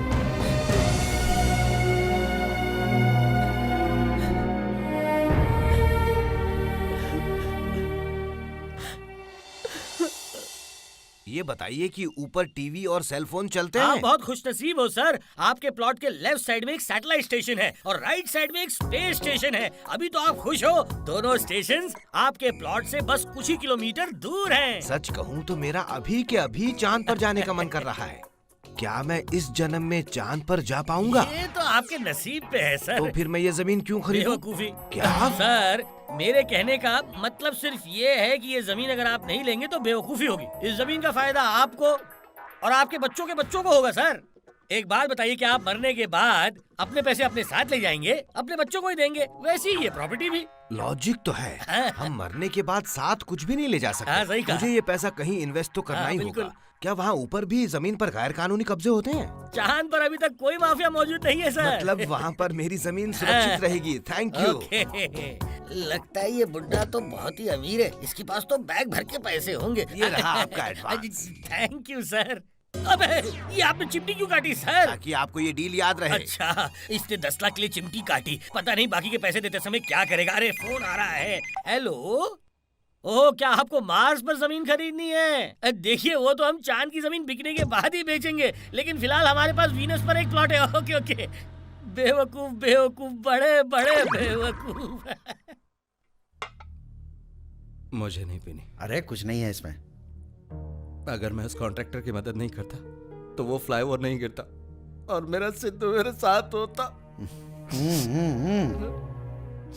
आप नहीं समझोगे भाव। अरे जब किसी को बेटा पैदा होता है और आतंकवादी बन जाता है, संसार में बुरे काम करने लगता है, बेचारे बेगुनाह लोगों को मारता है, तो क्या तुम डॉक्टर को गुनहगार कहोगे? हाँ? मुझे नहीं लगता मुझे आगे ब्रोकर का काम करना चाहिए। अरे गनी, भले ही ब्रोकर ये नाम सुनने में गलत लगता है, लेकिन इस काम में कोई बुराई नहीं है। मैं समझाता हूँ। किसी शादी को जोड़ने या तोड़ने के लिए, या दो लोगों के बीच समझौता कराने के लिए, यानी सारे सेटलमेंट के लिए और बिना किसी को नुकसान पहुंचाए बात दबाने के लिए एक ब्रोकर की जरूरत पड़ती है। प्लॉट खरीदते समय, अपने लिए फ्लैट खरीदते समय, किसी से फाइनेंस करवाने के लिए, फिर उसके बाद प्रॉपर्टी रजिस्टर करवाने के लिए, किसी भी जमीन को बेचने के लिए ब्रोकर की जरूरत पड़ती है। और आजकल तो हॉस्पिटल में भी एक ब्रोकर की जरूरत पड़ती है जो तुम्हारे लिए मेडिसिन, खून और किडनी का बंदोबस्त करता है। वो तुम्हारे लिए सही सर्टिफिकेट्स लेकर आता है। और सरकारी दुनिया में तो ऐसे लोगों का होना बहुत ज्यादा जरूरी हो गया है। और तुम ये काम छोड़ना चाहते हो? मैं तुम्हें एक बात और बताता हूँ। आज के जमाने में ration card, voter card, driving licence, passport यानी हर डॉक्यूमेंट के लिए ब्रोकर की जरूरत पड़ती है। बिना ब्रोकर के तुम्हें कोई ऑफिस के अंदर भी नहीं लेता, समझ गए? गनी, बिना पहिए के गाड़ी चल सकती है, बिना पानी अनाज उग सकता है, लेकिन ब्रोकर के बिना ये सरकार आसानी से नहीं चल सकती। बैठो। तुम गम में खाना खाना छोड़ सकते हो, लेकिन जो काम तुम्हें रोजी रोटी देता है तुम उसे हरगिज नजरअंदाज नहीं कर सकते। ये लो, पियो। उदास होने पर तुम शराब पी सकते हो, लेकिन फैसले में जल्दी मत करना। लो पियो, चलो पियो।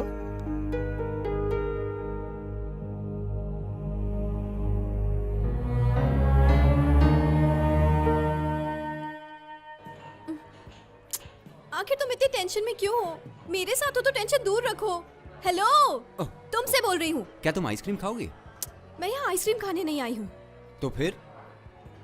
मैं यहाँ आई हूँ क्योंकि मुझे तुमसे शादी के बारे में बात करनी है। जल्दी क्या है हरिणी? हाय हरिणी। हाय सुजाता, कैसी हो? अच्छी हूँ। ये तुम्हारे पति है? होने वाले तो हैं, लेकिन अभी तक हमारी शादी नहीं हुई। ठीक है, बाय। मेरे हस्बैंड बाहर वेट कर रहे हैं। देखा, लोग सोचने लगे हैं कि हम दोनों पति पत्नी हैं। सच में? वो मुझसे 2 साल छोटी है और वो शादी के 1 महीने बाद ही प्रेग्नेंट भी हो गई। प्रेग्नेंट हो गई? वो कैसे? सूर्य, मैं मजाक नहीं कर रही हूँ। बस शांति रखो। चलो जाकर अपने पेरेंट्स से बात करते हैं। चलो पहले मेरी माँ से बात करते हैं, ओके? लेकिन बीच में ये लेकिन क्यों? तुम शादी के महीने बाद प्रेग्नेंट मत होना। तो फिर? 1 हफ्ते में ही प्रेग्नेंट हो जाना। उस दुबई कंपनी के लिए हमें वो अनाथ आश्रम खाली करवाना है। हाँ, अगर जगह खाली करवा दी तो वो लोग हमें उनके 5 स्टार होटल में पार्टनरशिप देंगे। तुम्हारे पिताजी नहीं मानेंगे। हमें पता है, इसीलिए तो हम सीधे तुमसे बात कर रहे हैं। उन्हें बाद में पता चली जाएगा। इस अनाथ आश्रम और उसके बच्चों से उन्हें बहुत ही ज्यादा लगाव है। वो पैसा देते हैं वहाँ पर और बहुत सारा वक्त गुजारते हैं। वहाँ के बच्चों के साथ अपना जन्मदिन भी मनाते हैं। हम इन्हीं बच्चों के लिए बिल्कुल वैसा ही शहर के बाहर एक बहुत अच्छा ऑर्फनेज बना सकते हैं। चलो आप इस जगह को जल्दी से खाली कर दो ताकि हम हमारे ब्लैक मनी को व्हाइट में कन्वर्ट कर दें। मैं भाव को बिल्कुल धोखा नहीं दे सकता, सॉरी। अरे ये क्या बात हुई? सर, एक आदमी ने धोखा देकर हमें नकली जमीन बेच दी। और उसने हमसे एडवांस में बहुत पैसे लिए हैं सर। सर, उसे ढूंढकर हमारा पैसा वापस दिला दीजिए सर। उनकी कोई ऑफिस है? उसका तो कोई ऑफिस भी नहीं है सर। वो तो बस रास्ते पर खड़ा रहकर बात करता है। अगर आपके पास उसकी कोई डिटेल्स नहीं है तो मैं ये केस रजिस्टर कैसे कर सकता हूँ? ये समझ में नहीं आ रहा। क्या आपको पता है जमीन कहाँ पर है? चंदा मामा पर है। मून पे सर। चांद पे है सर। चांद पे? सही कहा सर। तुमने जगह देखी थी? नहीं देखी थी सर। मैं तुम सबको मार के चांद पे भेज दूंगा। इस बेवकूफी के लिए तुम पैसे कैसे दे सकते हो? हाँ, चांद पर जाकर कंप्लेंट लिखाओ। वो मेरा एरिया नहीं है, जाओ। सर, हमारी मदद कीजिए ना। मैं जानता हूँ कि एक आप ही हैं जो केस को बहुत आसानी से सॉल्व कर सकते हैं। प्लीज मदद कीजिए ना सर। बिना किसी जानकारी के हम उसे कैसे पकड़ सकते हैं, बताओ? आइडिया सर, मेरे पास उसका कांटेक्ट नंबर है, आप उससे बात कीजिए। ठीक है, फोन लगाओ। हाँ। रिंग बज रही है, रिंग बज रही है। हाँ, तुम उसे अपना नाम मत बताना। हाँ मैं जानता हूँ, ये समझे। हेलो सर, मैं बॉबी बात कर रहा हूँ सर। कौन गोभी? सर नाम गोभी नहीं, बॉबी है। मुझे चांद पर एक प्लॉट खरीदना है, उसी सिलसिले में आपसे मिलना है। Sorry brother, you are too late. सारे प्लॉट्स बिक चुके हैं, अभी कोई जगह नहीं। इसने नाम तो बदल लिया लेकिन आवाज नहीं बदली। उसने तुम्हारी आवाज पहचान ली होगी। अब तुम ट्राई करो। मुझे दे। हेलो, नमस्ते साहब, आदाबर है। और कोड़ेवर से। मुझे आपसे चांद पर जमीन खरीदने के सिलसिले में बात करनी थी सर। मेरी 2 बेगम हैं, मुझे उनको ये जमीन गिफ्ट करनी है। वो दोनों बहुत खुश हो जाएंगी। ओहो, तो फिर मैं आपको कहाँ मिल सकता हूँ सर? फिलहाल मेरे पास पैसे तैयार हैं सर। सॉरी भाई साहब, मेरा आज के दिन काफी बिजी है, बाद में मिलेंगे। फोन रख दे नीचे। इस बेवकूफ ने अपनी आवाज तो बदल ली लेकिन फोन नंबर बदलना भूल गया। वो हमें पहचान रहा है क्योंकि हम उसे एक ही नंबर से फोन कर रहे हैं। सर, आप अपने नंबर से फोन कीजिए। नंबर दो उसका। अभी लैंडलाइन से फोन कर रहे हैं। ये सोच रहे हैं कि मैं बेवकूफ हूँ। हेलो। अरे भाई साहब चिल्ला क्यों रहे हो? असल में मैं बहुत दूर आ गया हूँ, इसलिए मुझे चिल्लाकर बात करनी पड़ रही है। ठीक है, अब जल्दी जल्दी बताओ कि तुम्हें क्या काम था। बात ये है कि मुझे चांद पे जमीन खरीदनी है। सॉरी भाई साहब, मैं अभी चांद पर ही हूँ। सेकंड वेंचर लेआउट की प्लानिंग कर रहा हूँ, इसलिए बहुत बिजी हूँ। ठीक है, मैं फोन रखता हूँ। यहाँ पे इनकमिंग कॉल्स का 1 लाख रुपया होता है, समझ गए? 1 लाख? पर क्यों? ये इसलिए क्योंकि ये कोई STD ISD नहीं है, यहाँ पर IPSD है। मतलब? Interplanetary subscribers dialling. वहाँ पर सेलफोन टावर्स हैं, आप चांद पे ही हो ना? यहाँ पे सेलफोन टावर की जरूरत नहीं पड़ती है, चारों तरफ सैटेलाइट जो है। क्या हुआ? सर पर एक सैटेलाइट लग गया। चल अभी फोन रख दे शाने, मैं तुम लोगों की चाल अच्छी तरह से समझ गया हूँ। तुम्हें पैसा वापस नहीं मिलेगा, उम्मीद छोड़ दो। सर! ए, तुम लोग पागल हो क्या? हाँ, चांद खरीदने चले? ये सब तुम्हारी गलती है। तुम लोगों की वजह से ही चोरों को बढ़ावा मिलता है। जाओ यहाँ से। जाओ। कहाँ से आ जाते हैं बेवकूफ कहीं के। हेलो गणपति जी, मैं CM का PA गोपाल बात कर रहा हूँ सर। हाँ गोपाल जी बोलिए। धर्म तेजा के सस्पेंशन ऑर्डर कैंसिल करने के लिए हमें अब तक एक भी पैसा नहीं मिला है। 2 महीने से ज्यादा बीत चुके हैं। CM साहब ने मुझे आपको याद दिलाने के लिए कहा। मैं आपको थोड़ी देर में फोन करता हूँ। ओके। हेलो, मैं गणपति बोल रहा हूँ सर। हाँ गणी बोलो। आप कहाँ हैं सर? इमेज गार्डन्स पे। मैं आपसे मिल सकता हूँ सर? हाँ आ जाओ। इमेज गार्डन्स चलो।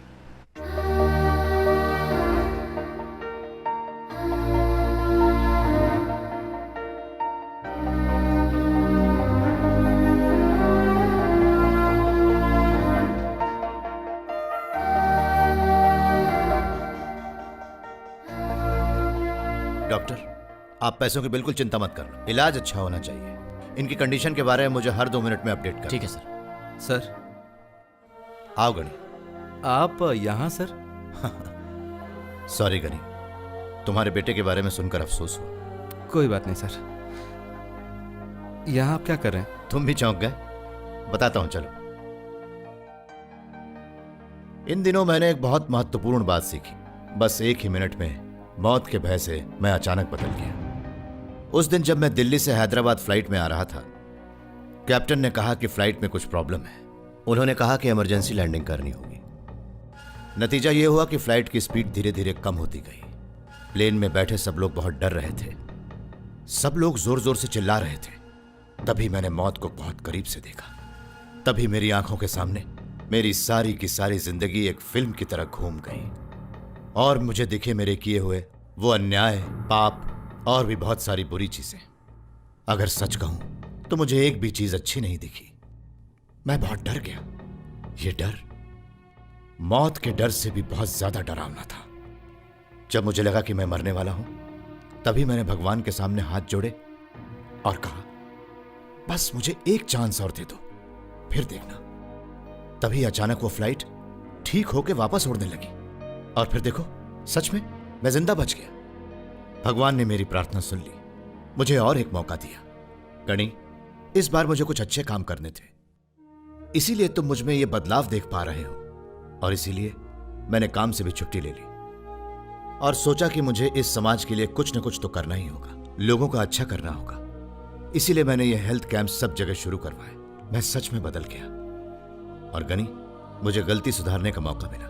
मतलब यह कि पिछले कुछ महीनों से मुझे पकड़े जाने का जो डर था, वो इसलिए था क्योंकि मैं लोगों से बड़ी बड़ी रिश्वतें तो ले रहा था, लेकिन खर्च करने से डरता था। मैं इतना सारा पैसा अपने नाम पर भी नहीं कर पा रहा था। मैं इस बेईमानी की जिंदगी से थक गया था। जब लोग पूरी तरह से ठीक होके जाते हैं और उन्हीं के मुंह से शुक्रिया सुनने में जो खुशी मिलती है, वो करोड़ों रुपए से भी नहीं मिलती। खुदगर्ज बन के जीने को कभी भी जीना नहीं कहते, दूसरों के लिए जीने को ही जिंदगी कहते हैं। और खुदगर्जी तुम्हें कुछ ही दिनों की खुशी दे सकती है। वो चीता की खबर इतनी भी बुरी नहीं थी यार। उन्हें इससे अच्छा और क्या चाहिए? बात वो नहीं है श्रीनू। बॉस की एक्सपेक्टेशंस कुछ और हैं। I think he is looking for something really big, जिससे हमारे समाज के लोगों को कुछ फायदा हो। लेकिन कैसे, ये समझ नहीं पा रही हूँ। मेरे पास एक आइडिया है। मैं तुम लोगों को एक सेंसेशनल न्यूज दे सकता हूँ। वो क्या है? एक करप्टेड ऑफिसर के बारे में। तुम लोग उसे आसानी से एक्सपोज कर सकते हो, मगर पहले एक ब्रोकर को एक्सपोज करो। इससे तुम ऑफिसर्स को एक्सपोज कर सकोगे। एक ब्रोकर को? Yes, brokers. बिना ब्रोकर्स के हमारे देश में कुछ भी काम नहीं होता। तुम्हें एक बड़े ब्रोकर को एक्सपोज करना होगा, तभी तुम अपने बॉस की एक्सपेक्टेशन को पूरा कर सकोगे। I think he is right Harini. Yes. Okay, लेकिन ब्रोकर मिलेगा कहाँ? हेलो सर, दिल्ली से वीकेबी माथुर बात कर रहा हूँ सर। सर, उस ट्रांजैक्शन में बचे 5 करोड़ रुपए इधर के हवाला वालों के हाथ भिजवा रहा हूँ सर। ठीक है, सुना मैंने। और कुछ बोलना है? सर, एक नोट का नंबर बताइए ना सर। ये 1000 रुपए का नोट है। हाँ, लिखो भैया लिखो। 624817। हाँ, लिख लिया सर। सर, जिसे आप पैसा लेने के लिए भेज रहे हो उसके बारे में कुछ बताइए। प्लीज 1 मिनट फोन होल्ड करना। Okay sir.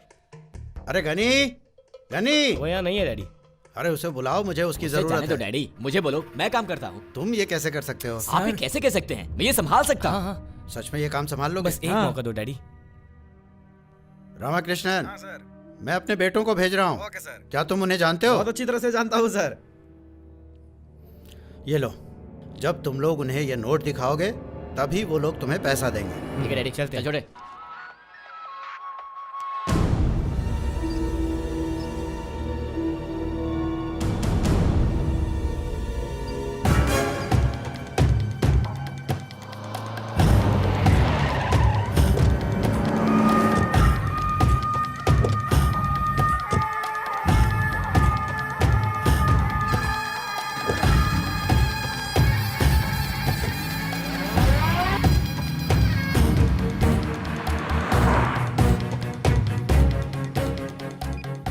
शिवा, क्या हुआ? सब ठीक है ना? सर, इन लोगों के जाने के बाद TV9 की गाड़ी उनके पीछे गई है सर। सच में? क्या तुमने उन्हें इस बारे में बताया? वो दोनों अपने मोबाइल गाड़ी में ही भूल गए सर।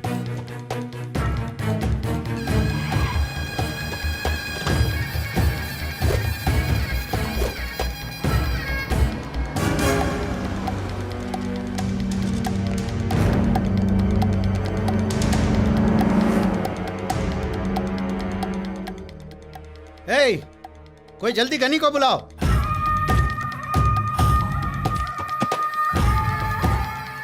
Zoom in. ये क्या? हाँ, तुम लोग इधर भी पहुंच गए? तुम लोग क्या हमारे बेडरूम में भी पहुंच जाओगे? हाँ, असल में ये नहीं। चलो यहाँ से चलो। मीडिया के साथ ऐसे कैसे बात कर चलो। सकते हैं? आगे कैसे हो? कुछ हुआ तो नहीं ना? है? आज अगर तुम सही समय पर पहुंच के सब संभाल नहीं लेते तो मैं आज सबके सामने एक्सपोज हो जाता और सब मुझे हवाला मिनिस्टर कहते। अरे गनी, आज तुम्हारी वजह से ही मेरे दोनों बच्चे बच गए। तुम्हारी वजह से मैं भी बच गया। ये तो मेरा फर्ज था भाऊ। अरे 2 महीने से ज्यादा हो गए, पैसे भी पूरे लिए थे तुमने, लेकिन अब तक हमारा काम नहीं हुआ। अरे मैंने कहा ना आपका काम हो जाएगा, आप टेंशन मत लीजिए। वो सब छोड़ो, हमारा एडवांस हमें वापस कर दो। हम अच्छे से कह रहे हैं, हमारा पैसा वापस दे दो। अभी क्या? अभी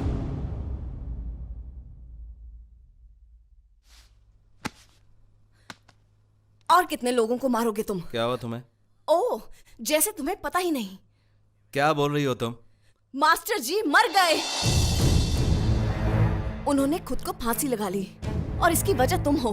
तुमने ही उनके पेंशन के लिए ऑफिसर्स को रिश्वत दी और उस भले आदमी से ये बेइज्जती सहन नहीं हुई। तुमने उनका काम करवाने के लिए भी बेईमानी का रास्ता चुना, इसलिए तुम्हारे पापों की सजा भी उन्हें मिली। पिछले 5 साल से वो दफ्तरों में चक्कर खा रहे थे अपनी पेंशन निकलवाने के लिए, और मैंने इसमें थोड़ी सी मदद कर दी तो कौन सा बड़ा पाप कर दिया? उन्हें इसकी जरूरत बिल्कुल नहीं थी, लेकिन समाज में तुमने उनका नाम खराब कर दिया। तुमने उनके नाम के साथ रिश्वत को जोड़ दिया। तुमने उनसे उनकी ईमानदारी को छीन लिया। वो तुम्हारी तरह एक रिश्वतखोर और बेईमान ब्रोकर नहीं थे। बस भी करो, मैंने उनसे कोई कमीशन नहीं लिया। मैं उनको और उनकी पत्नी को बचपन से जानता हूं। जिस आदमी ने मुझे बचपन में पढ़ाया उसको पेंशन नहीं मिली, तो मैंने सोचा कि थोड़ी मदद कर दो उनकी, और अगर ये करना पाप है तो मैं हूं पापी। बस करो।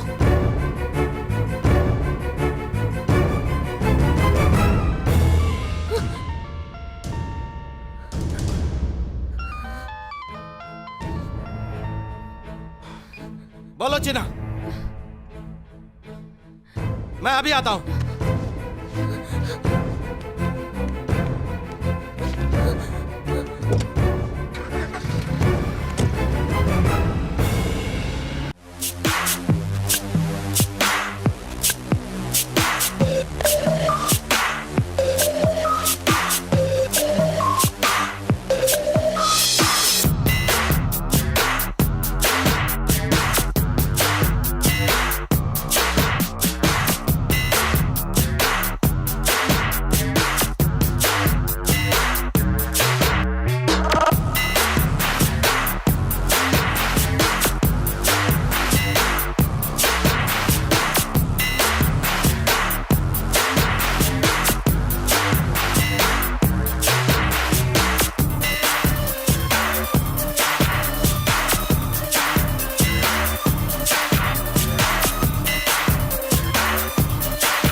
सच आग की तरह होता है। अब जो सच मैं बताने जा रहा हूँ वो बहुतों की जिंदगियां जलाएगा, लेकिन साथ ही हमारे समाज को रोशन भी करेगा। आपने तहलका के स्टिंग ऑपरेशंस को तो देखा ही होगा। कल हम उससे भी ज्यादा भयंकर स्कैम्स को आपके सामने रखेंगे, तो आप सब तैयार हो जाइए। अब हम एक्सपोज करेंगे बड़े पॉलिटिशियंस को, जाने माने अधिकारियों और बिजनेसमैन को भी। हम उनका पर्दाफाश करेंगे हमारे चैनल टीवी 9 पर कल शाम को ठीक 6 बजे। Don't miss to watch 6 PM live with Surya Prakash. नहीं करूंगा, मैं इस जाली डील पर कतई साइन नहीं करूंगा गणपति। तुम जैसे लोगों की वजह से ही हम जैसे गवर्नमेंट ऑफिसर्स गाली पाते हैं। हम मैडम से पहले ही बात कर चुके हैं। मैडम बोलो ना। आपकी प्रॉब्लम क्या है? प्रॉब्लम क्या है ये पूछती हो? ये बीज किसानों की सालों की मेहनत को बर्बाद कर देंगे। अगर वो 100 बीज डालेंगे तो उसमें से सिर्फ 40 उगेंगे। इससे उनका कितना नुकसान होगा कभी सोचा है तुमने? पूछती है प्रॉब्लम क्या है। मैं ये सोचना भी नहीं चाहती और तुम भी उन गरीबों के बारे में मत सोचना। इतने सालों से चुपचाप साइन करते थे, है ना? लेकिन अब मैंने कहा तो साइन नहीं करोगे। लेकिन मेरी बात तो सुनो। तुम चुप बैठो। इन्होंने हमें पैसे देने का वादा किया है, इतना पैसा कि मैं सोच भी नहीं सकती। और ये दुबई से सोना भेजेंगे, घूमने के लिए यूरोप भी भेजेंगे। सही कहा ना गनी? तुमने इतना सोना लाद रखा है फिर भी ये काम है क्या? काफी नहीं है, तुम चुपचाप साइन करो। नहीं करूंगा। पक्का नहीं करोगे या करोगे? नहीं करूंगा। नहीं करोगे? करना जरूरी है। बहुत जरूरी। अब तो साइन कर दीजिए। डार्लिंग, तुम्हें सोना पसंद है और मुझे तुम पसंद हो। ये लो।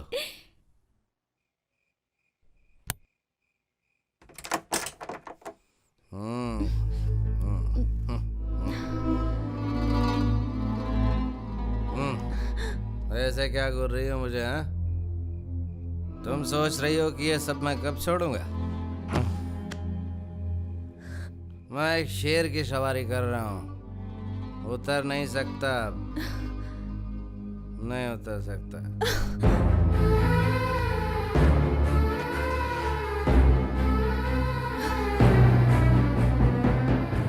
मैं जा रही हूँ। अगर मैं इस घर में एक भी मिनट और रुकी तो मेरे लिए इससे बड़ी बेइज्जती और नहीं होगी। श्रुति, एक और बात, हम दोनों के रिश्ते को बचाने और मुझे वापस बुलाने के लिए एक ब्रोकर को कभी मत भेजना। ये मुझे समझती क्यों नहीं है?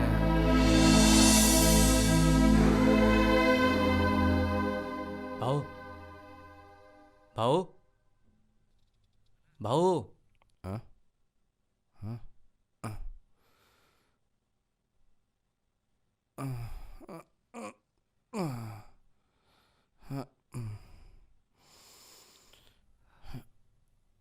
मैं इतने दिन यहाँ नहीं आया क्योंकि भाभी को बुरा लगता। वो क्या है कि टीवी 9 ने एक स्टिंग ऑपरेशन किया है। सब कह रहे हैं बहुत बड़े फंसेंगे। हमें थोड़ी सावधानी से काम करना होगा। फिक्र मत करो, हमें कुछ नहीं होगा। ठीक है, जा तो अपना काम चलता।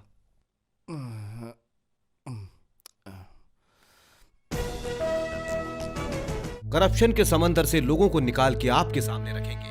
वो लोग जो इस गंदे पानी में ये लोग पब्लिसिटी तो काफी अच्छी कर रहे हैं, लेकिन क्या पता प्रोग्राम इतना अच्छा होगा। क्या कहते हो? यस सर, ये लोग हर रोज यही बताते हैं। करेक्ट।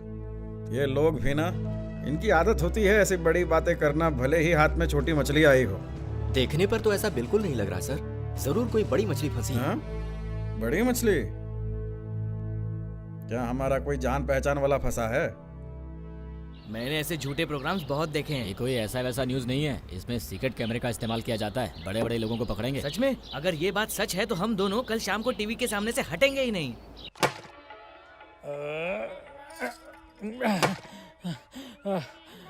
ओ मेरी माँ, मैं इससे ज्यादा बिल्कुल नहीं तोड़ सकता। जब इन्हीं हाथों से रिश्वत लेते थे तब नहीं रुकते थे। अगर आप टीवी पे एक्सपोज हो जाते तो हाय राम। जल्दी करो।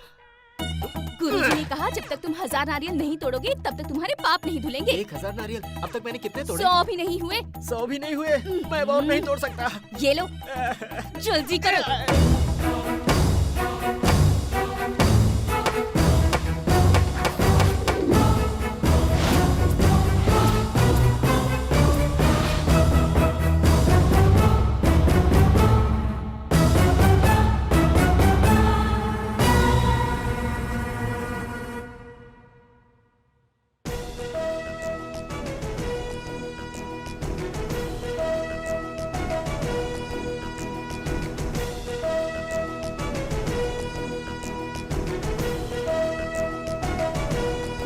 Sir. Welcome to 6 PM live with Surya Prakash. आज का ये शो एक ऐसे स्टिंग ऑपरेशन के बारे में है जो हमारे सामने कई चेहरे बेनकाब करेगा। राज्य भर में हेरा फेरी, संविधान के साथ छेड़खानी और भी बहुत सारे बुरे कारनामे। आज आप देखने वाले हैं कि कैसे बड़े बड़े मंत्री, MLAs, नेशनल हीरोज, जो लोग आम लोगों की सेवा और राज्य की सुरक्षा की कसम खाते हैं, वो लोग ही देश को खा रहे हैं। आज जाने माने IAS और IPS ऑफिसर्स जो सेवा करने की कसम खाते हैं, वो असल में लोगों की सेवा नहीं बल्कि खुद की सेवा करने के लिए रिश्वतखोरी और करप्शन का साथ देते हैं। संविधान ने मीडिया को 4th एस्टेट या पिलर का रुतबा दिया हुआ है, फिर भी हमें गवर्नमेंट के ऑफिसेज में झांकने की आजादी नहीं। इतनी पाबंदियों के बावजूद भी ये जानने के लिए कि वहां क्या हो रहा है, हमने उन्हीं के ऊपर एक स्टिंग ऑपरेशन किया जिससे दिल दहलाने वाले कई सच सामने आए। हम ये नहीं कह रहे कि ये स्टिंग ऑपरेशन हमने अकेले किया है, एक शख्स ने हमारी मदद की है और उस शख्स के बगैर ये ऑपरेशन नामुमकिन था। वो है एक लॉबिस्ट, एक मिडलमैन, एक मीडिएटर, एक फैसिलिटेटर और जैसे कि आम भाषा में कहते हैं, एक broker. Please welcome mister Ganpati.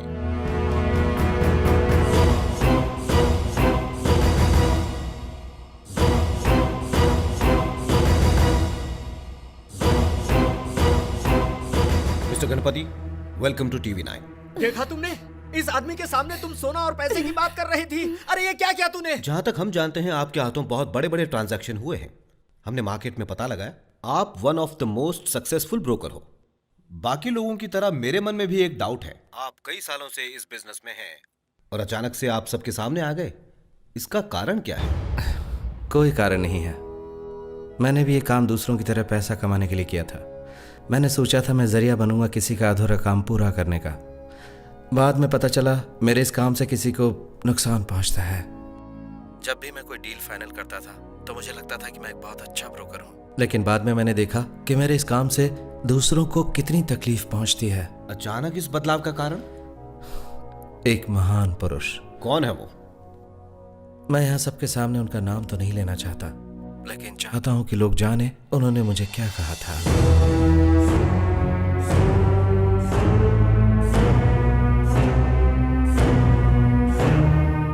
ये क्या है? 1000 का नोट। ये 500 का नोट। और ये 100 का। इन सब नोटों में कॉमन क्या है? गांधी जी की फोटो। इन नोटों के लिए, इन रुपयों के लिए हमने न जाने कितने गैर कानूनी काम किए। तुम्हें पता है गनी, इस नोट पर बने गांधी जी की भी हमने इज्जत नहीं की। हमने उन्हें भुला दिया और जिंदगी भर हम अपने स्वार्थ के बारे में ही सोचते रहे। भैया। हाँ बोलो, क्या हुआ? भैया, मेरी माँ। अब तक ऑपरेशन नहीं हुआ क्या? ऑपरेशन कामयाब रहा। तो फिर तुम यहाँ क्यों? तुम्हें तो अपनी माँ के साथ होना चाहिए। भैया, अगर वो आज जिंदा है तो सिर्फ आप ही की वजह से भैया। तो अब तो वो ठीक हो गई है ना, तो फिर रो क्यों रहे? ये गम के आंसू नहीं है, खुशी के है। आपने मेरी माँ की जान बचाई, मेरे लिए तो आप ही मेरे भगवान है भैया। जाओ।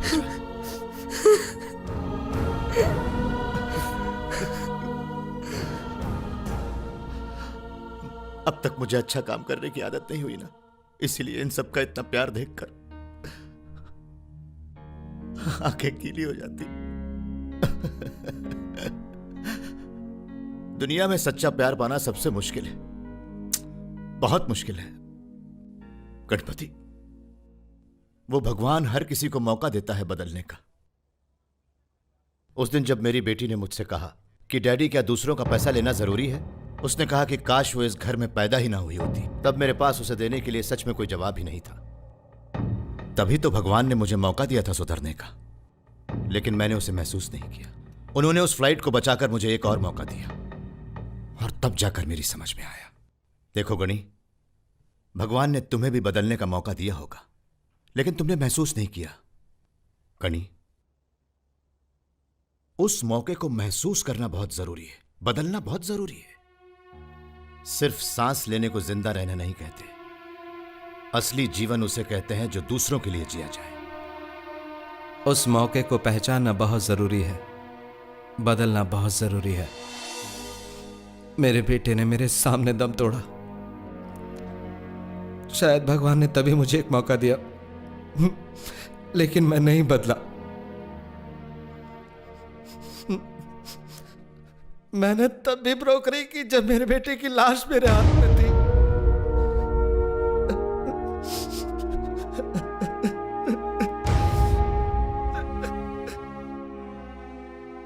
जब मैंने उस महान आदमी की आंखों में वो खुशी देखी, तब मैं उनकी बातों को समझ पाया। तभी मुझे लगा कि बदलने का यही मौका है। मैं बदल गया। आप बदल गए, लेकिन इस बदलाव के साथ साथ आपने इतना बड़ा रिस्क भी उठाया। इसके पीछे जरूर कोई कारण होगा। सच्चाई तो यह कि वो हार चुके थे। मैंने कभी सोचा नहीं था कि मैं जो कुछ कर रहा हूं वो गलत है, लेकिन जब मैं दूसरे नजरिए से देखता हूं तब मुझे समझ में आता है कि मैंने कितने गलत काम किए हैं। आज तक मैंने करोड़ों के सौदे किए हैं। मेरा बेटा, मेरे मास्टर जी और वो किसान सब मर गए। इस देश में हजारों ब्रोकर काम करते हैं। मुझे ये सोचकर घिन आती है कि कितने रुपयों की हेराफेरी होती है, कितने लोग दम तोड़ते हैं रोज। जरूरी ये नहीं कि मैं बदल गया, सबको बदलना होगा। मुझे पता नहीं मेरे मास्टर जी वापस पैदा होंगे या नहीं, लेकिन अगर वो कहीं पैदा होते हैं तो उनकी आंख खोलने से पहले मैं इस समाज से करप्शन को मिटाना चाहता हूं।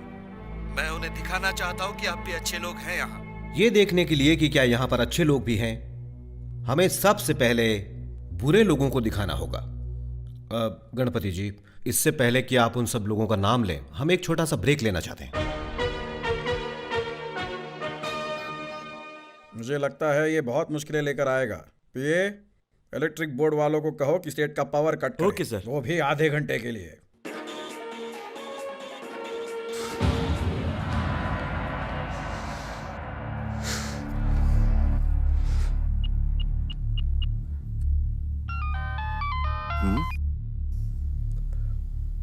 Are we on air? Live. Speaker चालू रखिए। गणपति, तुम टीवी 9 पे लाइव हो ना? खबरदार, अगर तूने हमारे और हमारे डील्स के बारे में कुछ भी बताया तो मैं तुझे आखिरी वार्निंग दे रहा हूँ। खबरदार, अगर तूने अपना मुंह भी खोला तो चल स्टूडियो से बाहर निकल, फिर देखना मैं तेरा क्या हाल करता हूँ। तो कोई का ब्रोकर, तुम जो भी फोन पे बोल रहे हो लाइव टीवी पे आ रहा है।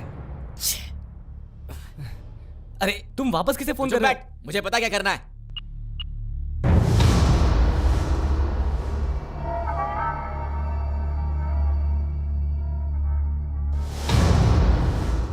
खत्म कर दो उसे। इस तरह के थ्रेटनिंग कॉल्स सिर्फ गणपति जी के फोन पर ही नहीं, बल्कि हमारे स्टूडियो में भी आ रहे हैं। एनीवे, मुझे यह बताइए गणपति जी, सबसे पहले हम किसका स्कैम विटनेस करने वाले हैं? जिसका फोन मुझे अभी आया था।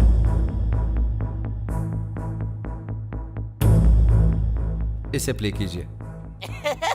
विश्व शांति आनंद आश्रम। मेरा बाप सोचता है कि वो गणपति के बगैर कुछ कर नहीं सकता, और गणपति मेरे बाप के बोले बगैर कुछ करता ही नहीं। और तुम्हें लगता है कि हम तुम्हारे बगैर कुछ नहीं कर सकते? जला दिया, राख कर दिया। हमने उस आश्रम को जला के राख कर दिया। और 1 साल बाद वहाँ पर एक 7 स्टार होटल होगी। अगर पता चला तो पता है कौन जेल जाएगा? मेरा बाप। देखते जाओ, आने वाले 1 साल के अंदर उस जगह पे बनेगा हमारा 7 स्टार होटल। वही विश्व शांति आश्रम। सब लोग यही सोचते हैं कि आग किसी दुर्घटना की वजह से लगी। यहां तक कि आपके चैनल ने भी यही कहानी दिखाई थी। उम्मीद करता हूं कि भाव भी ये सब देख रहे होंगे। माफ करना भाव, मैंने ये बात सबके सामने रख दी। ये जरूरी था, नहीं तो आप उन्हें माफ कर देते। अब एक छोटा सा ब्रेक लेते हैं।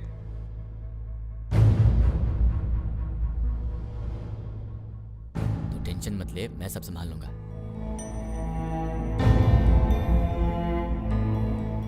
डैडी, हमने वो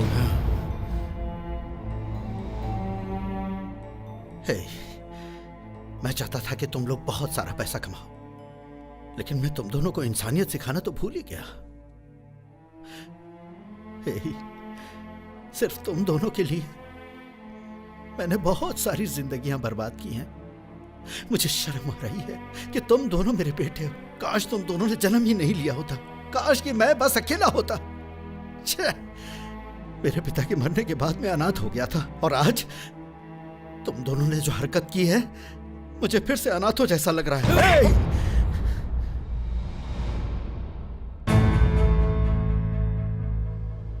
तुम्हें मेरा एक पैसा नहीं मिलेगा, मैं सब दान कर रहा हूं।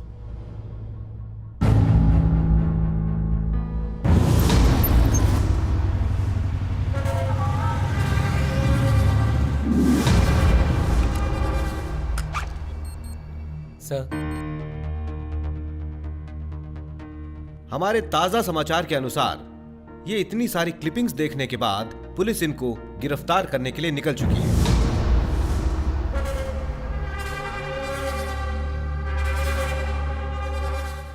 वेरी गुड गणपति जी, आपने एक बहुत अच्छा काम किया है। उम्मीद करते हैं आपके लाए हुए क्लिपिंग्स देखने के बाद एसीबी भी कुछ सख्त कार्रवाई करना शुरू करेंगे। एसीबी? वो भी मेरी लिस्ट में है। क्या? इन गुनाहों की वजह से आखिर में जिंदगी और इज्जत दोनों साथ छोड़ देती है। मुजरिमों को सजा मिलनी चाहिए, चाहे छोटा हो या बड़ा, कानून सबके लिए बराबर होता है। अब कुछ ही देर में हमें कुछ और लोगों के बारे में पता चलेगा जब मिस्टर गणपति अगले नाम बताएंगे।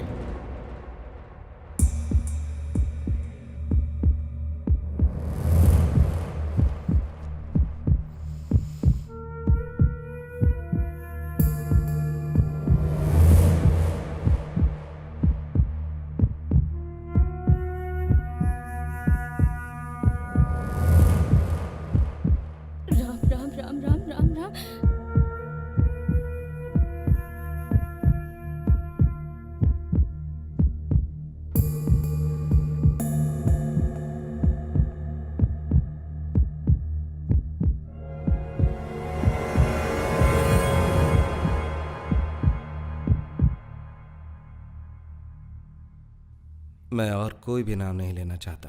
What?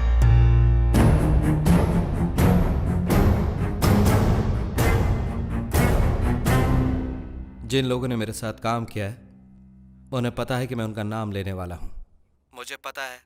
मुझे पता है कि पिछले 60 सेकंड में वो बहुत ही खौफ से गुजरे होंगे। सोचा होगा अब मैं उनका नाम लूंगा। जरा सोचिए उनकी क्या हालत हुई होगी। मैं बस एक बात कहना चाहता हूं, यही मौका है कि अपना गुनाह कबूल कर लीजिए। इलेक्ट्रिसिटी एम्प्लॉय ने पावर कट करने से मना कर दिया है सर।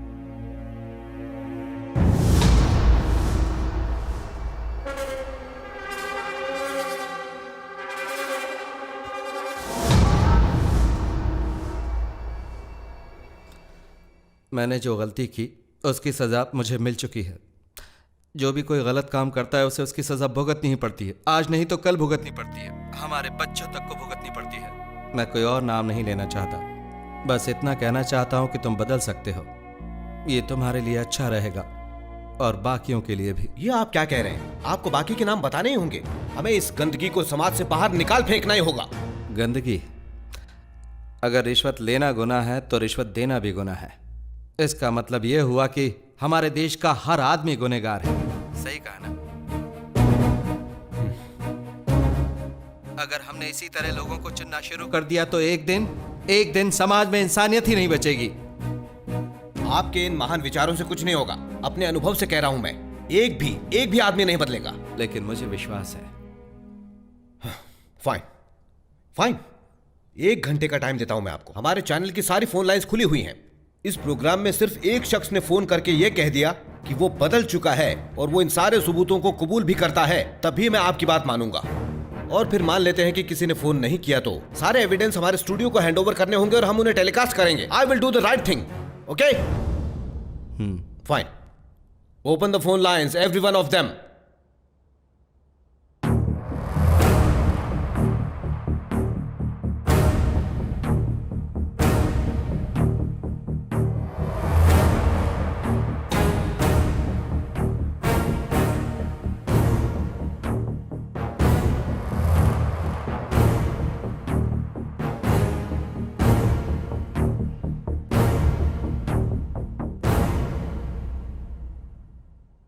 सर, हमें एक कॉल आया है। ठीक है, कनेक्ट करो। मैंने भी अपनी पूरी जिंदगी में ढेर सारे या कहो अनगिनत बुरे काम किए हैं। सच कहो तो मैं भी आज तक पाप और गुनाहों के समंदर में तैरता आया हूं। घनी, मैंने सोचा था कि मैं बदल के लोगों की मदद करूंगा, लेकिन तुम इस प्रोग्राम के जरिए बहुत सारे बेईमानों को बदलकर उन्हें सुधरने का मौका दोगे। बहुत सही। तुम्हें मेरा सलाम। तुम जिस मुहिम को लेकर आगे बढ़े हो, मैं ही उसकी पहली आवाज बनता हूं। मैं आज सबके सामने कबूल करता हूं कि पिछले कुछ सालों में मैंने रिश्वतखोरी के धंधे में कुल मिलाकर 100 करोड़ रुपए कमाए। सच में। और जब भी और एक मौका मिला, मैंने बिना कुछ सोचे समझे लोगों की भलाई के लिए पूरे 3.5 करोड़ रुपए खर्च कर दिए। इस टीवी प्रोग्राम के जरिए बाकी 96.5 करोड़ का खुलासा करता हूं।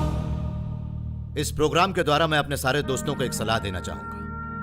आप 1 लाख रुपए का बिस्तर तो खरीद सकते हैं, लेकिन नींद नहीं खरीद सकते। आप पैसे खर्च करके गाड़ी बंगला तो खरीद सकते हैं, लेकिन कभी भी खुशी नहीं खरीद सकते।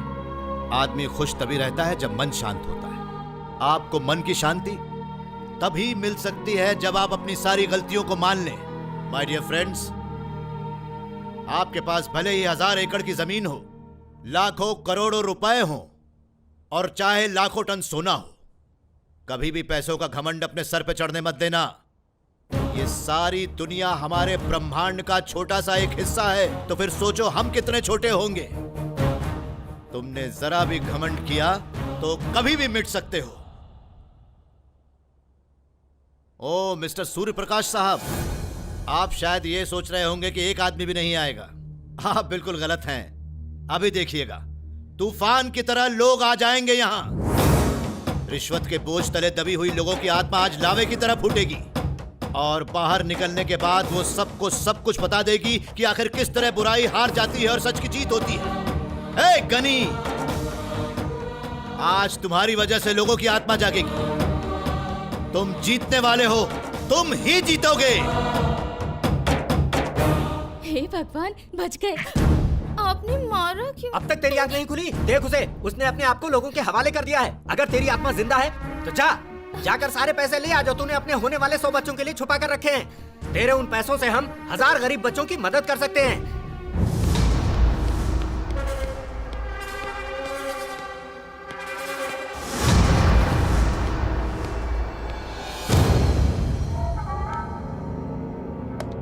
What?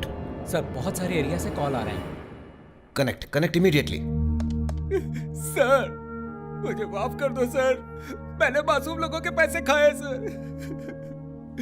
शायद मेरे पापों की सजा मेरी बीवी को मिल रही है। वो जिंदगी भर के लिए बस एक जिंदा लाश बन चुकी है सर। मैं अपना गुनाह कबूल करने को तैयार हूँ सर। मेरे पास गैर कानूनी पैसे, मैं अपना गुनाह कबूल करता हूँ सर। मैं इरिगेशन डिपार्टमेंट का चीफ इंजीनियर हूँ। मैंने अब तक गैर कानूनी तरीके से 2 करोड़ कमाए हैं।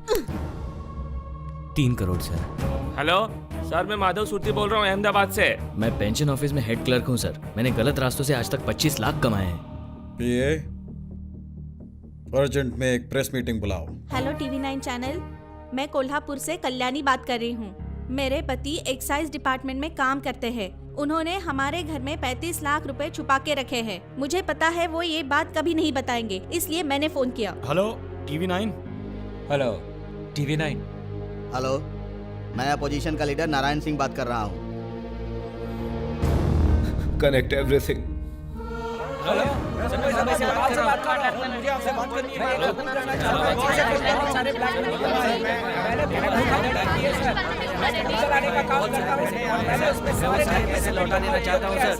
ये क्या साहब, इतने बड़े बड़े क्रिमिनल्स को छोड़ के आप हम जैसे छोटे कद वाले छोटे गुनहगारों को पकड़ रहे हो साहब। साहब प्लीज जाने दो ना साहब।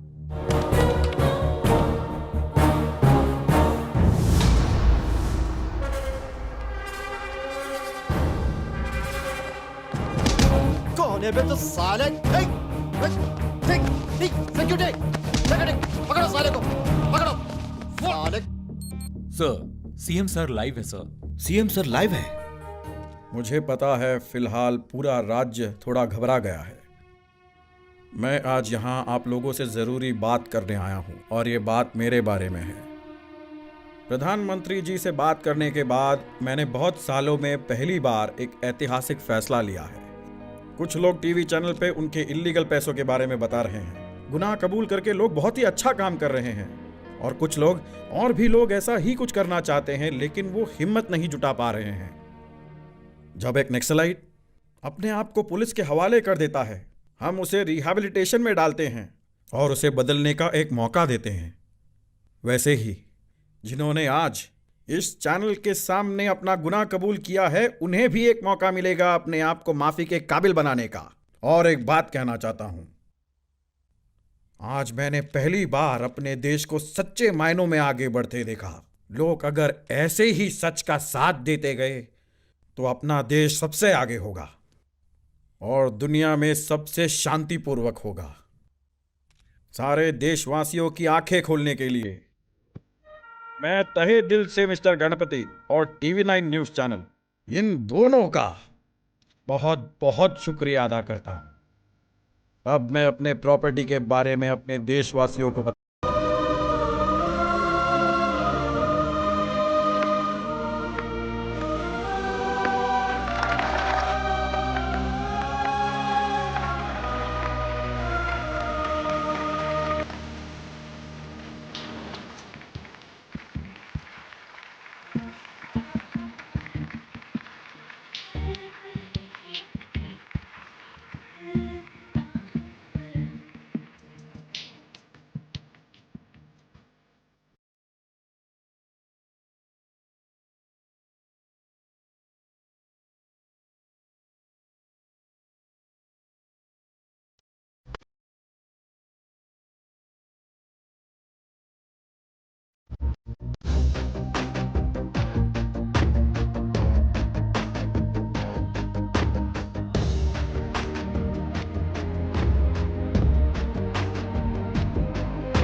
हम लोगों को उन मासूम बच्चों के दर्दनाक तरीके से मारे जाने का बहुत दुख हुआ है सर। इसलिए ये सारे पैसे आप रखिए और अगर कोई और ज़रूरत हो तो हमें बताइए सर। तुम्हें किसने भेजा है? मेरे भाव ने। जुग जुग जियो मेरे बच्चों।